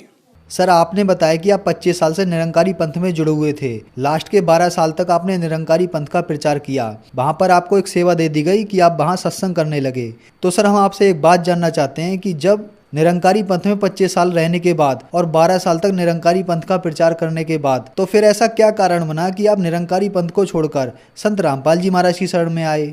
ऐसा है जी कि जब मैं निरंकारी मिशन में 25 साल जब सेवा करता था, तो करते करते मेरे को फिर 2012 में एक प्रचारक का सेवा दे दी गई, और वहाँ पे मुझे सत्संग करवाने का एक सेवा दे दी गई, जिससे मैं सेवा करने लगा। और सेवा करते करते मुझे उल्टा परेशानी होने लगी, कभी शरीर में खुजली, कभी खांसी। इसी बीच हमारी एक बहन थी, वो भी पागल हो गई, और फिर यही बीमारी हमारे घर को भी लग गया। और फिर खाने पीने की भी परेशानी हो गई, कमाई में बरकत होना भी बंद हो गया, और मैं काफ़ी परेशान रहने लगा। कोई लाभ नहीं मिलता था, दिक्कतें और बढ़ती चली गई। वक्ता होने के नाते भी मैं काफ़ी परेशान रहता था। सेवा भी करता था, गद्दी पे बैठ के वक्ता भी करता था, लेकिन उसके बाद भी मैं बहुत परेशान था। उसके बीच हमारे माता पिता और भाई हम बहुत परेशान हो गए। खुजली, बीमारी, उल्टा रिएक्शन होने लगा, जैसे मानो पता नहीं क्या हो गया है। वो मेरे शरीर में करीबन 3 साल तक जो है एलर्जी रही। और इसी बीच हमारी बहन जो है वो पागल हो गई, और फिर खाने वाने पीने की भी परेशानी हो गई। और हमारा जो खेत में गेहूं अनाज बोते थे वो भी जो है हमने मजबूरी में हमें भी उसको गिरवी रखनी पड़ गई। तो यहाँ परेशानी हुई, लाभ तो कुछ मिला नहीं मुझे। सर, आप 25 साल से निरंकारी पंथ से जुड़े हुए थे और 12 साल तक आपने निरंकारी पंथ का प्रचार किया। आप खुद वक्ता थे, सत्संग करते थे, आप लोगों को समझाते थे, लेकिन आप खुद परेशान थे। आपको और आपके माता पिता को भयंकर एलर्जी की बीमारी हो गई। आपने इलाज कराया लेकिन नहीं ठीक हुई। फिर आपकी बहन पागल हो गई, आपके ऊपर दुखों का पहाड़ टूट गया। तो फिर संत रामपाल जी महाराज के बारे में जानकारी आपको कहाँ से मिली? संत रामपाल जी महाराज के बारे में जानकारी हमारे एक भगत हैं, साले साहब हैं, उन्होंने बताया कि भाई जो आप भक्ति कर रहे हो उसमें कोई लाभ नहीं है, कोई फ़ायदा नहीं है, आप मेरे साथ चलो मोनिका। तो हमने पहले उनको 1-2 बारी मना किया कि नहीं जी कोई बात नहीं, हम कहाँ जाएंगे, हम कहीं नहीं जाते, हमारे लिए निरंकारी पंथ ही सब कुछ है, यहीं है सब कुछ। तो बोले नहीं, एक बार आप चल के देख लीजिए, आपको जाने में क्या दिक्कत है। तो उन्होंने 1-2 बारी कही, तो मैंने कहा भाई चलो। तब मैं फिर मोनिका सतलोक आश्रम में पहुंचा। वहाँ पे हमने गुरु संत रामपाल जी महाराज जी के प्रवचन सुने, सत्संग सुने, तो मैं हक्का बक्का रह गया जी। और फिर वहाँ पे मेरे को रहा नहीं गया कि ये हुआ कि अब हमारे को यहाँ पे मंत्र जो मिलना चाहिए वो हमें चाहिए, हमें इच्छुक हो गए जानने के लिए। उसके बाद मैंने मोनिका आश्रम में जाके संत रामपाल जी महाराज से दीक्षा ली। सर, हम आपसे पूछना चाहेंगे कि 25 साल से आप निरंकारी पंथ में साधना कर रहे थे और 12 साल तक आप वक्ता भी रहे, और फिर आप संत रामपाल जी महाराज की शरण में आए। तो इन दोनों की भक्ति में आपको क्या अंतर देखा? इन दोनों जानी के भक्ति में बहुत ज़मीन आसमान का फ़र्क हुआ। पहली बात तो जो मेरी बेचैनी थी, जो परेशानी थी, वो एकदम शांत हो गई। और सबसे बढ़ के ये खुशी मिली कि मुझे असली भक्ति, असली ज्ञान यहाँ मिला संत रामपाल जी महाराज जी के आश्रम में। तो फिर इनके ज्ञान में अंतर ये हो गया, एक तो जो ज्ञान देते थे संत रामपाल जी महाराज, उसमें ये था प्रमाणित ज्ञान, वेद शास्त्र गीता ये सब चीज़ों में दिखाई गई थी। और जो हमारी निरंकारी में जो था उस टाइम, उसमें कोई प्रमाणित नहीं था, ऐसे आम टाइम का जो है दे दिए कि भाई आप सुमिरन करो तू ही निरंकार मैं त्रिशना, इस टाइप का। तो उस ज्ञान से और इस ज्ञान से ज़मीन आसमान का फ़र्क हो गया जी। और फिर प्रमाणित हर चीज़ों में, शास्त्र में, कुरान में और बाइबल में और फिर गीता भगवत में, ये सब चीज़ें जब प्रमाणित संत रामपाल जी महाराज दिखाए, तो मैं फिर ये ज्ञान सुन कर के हक्का बक्का रह गया कि असली भक्ति, असली मंत्र तो यहाँ है और असली लाभ यहाँ है। सर, आपने बताया कि आपने 25 साल तक निरंकारी पंथ में साधना की, लेकिन आपको कोई लाभ नहीं मिला। आपकी आर्थिक स्थिति बहुत ज़्यादा खराब हो गई। फिर आप संत रामपाल जी महाराज की शरण में आए। तो क्या संत रामपाल जी महाराज से नाम दीक्षा लेने के बाद आपको कोई लाभ भी मिले? संत रामपाल जी महाराज के चरणों में आने से, दीक्षा लेने से बहुत लाभ हुआ। लाभ की तो कोई गिनती नहीं है। वहाँ पे निरंकारी मिशन में जब मैं सेवा कर रहा था तो उसमें मेरे कोई लाभ नहीं मिली, बल्कि मेरे शरीर में पूरी एलर्जी हो गई। और जब मैंने संत रामपाल जी महाराज के आश्रम में नाम दीक्षा लिया, तो 1 हफ्ते के बाद पूरे शरीर की जो एलर्जी थी ठीक हो गई, बिना किसी दवाई के। फिर उसके बाद जो मेरा वो खेत था गिरवी रखी, वो फिर 1 महीने के अंदर अंदर वो भी छूट गया। और फिर जो काम धाम हमारे बंद हो गए थे वो भी चालू हो गए संत रामपाल जी महाराज के चरणों में आने से, शिक्षा दीक्षा लेने से। और उसके बाद जो है, जो हमारी सिस्टर थी वो जो पागल हो गई थी, उनको भी हमने नाम दीक्षा लिया। पहले तो वो नाम दीक्षा ले नहीं रही थी, बड़ी मुश्किल से उनको हमने राजी करे, भाई मानो जाओ। तो उसके बाद हमने अपनी बहन को भी संत रामपाल जी महाराज जी से दीक्षा दिलवाई, तो उनको भी ये राहत प्राप्त हुई, वो भी ठीक है अभी। हमारी जो बहन थे उनका आपने सुना, मेरा सुना, यही सिस्टम, यही परेशानी माता जी को भी हो गया था हमारे, और हमारे भाई को भी हो गया था, और प्लस पॉइंट घर में भी बहुत तरीके से झगड़े होते थे, परेशानी होती थी, वो भी सब ठीक हो गई, उनके भी एलर्जी ठीक हो गई। और संत रामपाल जी महाराज के चरणों में आने से, इनसे दीक्षा लेने से हमारे घर की सारी परेशानी, सारी बीमारी ठीक हो गई बिना किसी पैसे के। सर, संत रामपाल जी महाराज से नाम दीक्षा लेने से पहले क्या आप कोई नशा भी करते थे? संत रामपाल जी महाराज के दीक्षा लेने से पहले मैं काफ़ी नशा करता था। मेरी 4-4, 5-5 डिब्बी सिगरेट हो जाती थी और बीड़ियाँ भी हो जाती थी। तम्बाकू भी बहुत खाया करता था, 3-3, 4-4 पैकेट एक दिन में खा जाता था। दारू भी बहुत पीता था और अन्य नॉन वेज वगैरह भी खाता था। सर, आपने बताया कि आप शराब पीते थे, सिगरेट पीते थे और मांस भी खाते थे, तो क्या संत रामपाल जी महाराज से नाम दीक्षा लेने के बाद आपकी ये बुराइयां छूट गईं? सदगुरु रामपाल जी महाराज के चरणों में दीक्षा लेने से संत रामपाल जी महाराज की ऐसी दया हुई कि सारी बीमारी और सारी नशा छूट गई भगत जी। सर, संत रामपाल जी महाराज से नाम दीक्षा लेने के बाद आपको लाभ ही लाभ प्राप्त हुए। आपका घर संत रामपाल जी महाराज ने खुशियों से भर दिया। तो जो श्रद्धालु आज आपको देख रहे हैं, खास करके निरंकारी पंथ वाले, उनके लिए आप क्या कहना चाहेंगे? मैं उनके लिए तो यही कहना चाहूँगा कि भाई, मनुष्य जीवन है बड़ा दुर्लभ, मिले न बारंबार। आप वो नकली पंथों से हट के संत रामपाल जी महाराज के चरणों में आइए, इनसे दीक्षा लीजिए। आपको यहाँ पे बहुत लाभ मिलेगा और आपके सुखों की खान लग जाएगी। वहाँ पे कोई फ़ायदा नहीं है। वहाँ जो निरंकारी मिशन में हम एक पदवी पे थे और वहाँ पे पदवी पे होने के बाद भी, वक्ता होने के बाद भी मेरे को वहाँ पे निरंकारी मिशन में कोई भी लाभ नहीं हुआ, बल्कि सारी दुखे ही दुख मिले। खेत गिरी हो गई, बहन पागल हो गई, हमारे शरीर में एलर्जी हो गई। यही सिस्टम हमारे घर वालों को भी हो गया, माता को, पिता को, बहन को। जैसे हमने संत रामपाल जी महाराज जी से नाम दीक्षा लिया, वो हमारी सारी बीमारी, दुख दलिद्र सारे दूर हो गए। मैं तो उन श्रद्धालुओं को यही कहना चाहूँगा, ये विनती करना चाहूँगा कि संत रामपाल जी महाराज जी के चरणों में आइए, इनसे नाम दीक्षा लीजिए और आपको लाभिक सुख ही सुख मिलेगा और लास्ट में आपको मोक्ष की भी प्राप्ति होगी। सर, संत रामपाल जी महाराज की शरण में कैसे आ सकते हैं? संत रामपाल जी महाराज के शरण में आने के लिए एक तो साधना चैनल जो अपना है, टीवी जो है, इसके नीचे टेलीफोन वगैरह, एड्रेस वगैरह पट्टी चलती है, उसमें आप फ़ोन करके आश्रम में पता कर सकते हैं और उनसे सारे आप ज्ञान और पूछताछ कर सकते हैं। वहाँ से आप संत रामपाल जी महाराज से नाम दीक्षा ले सकते हैं। धन्यवाद सर। सत साहब।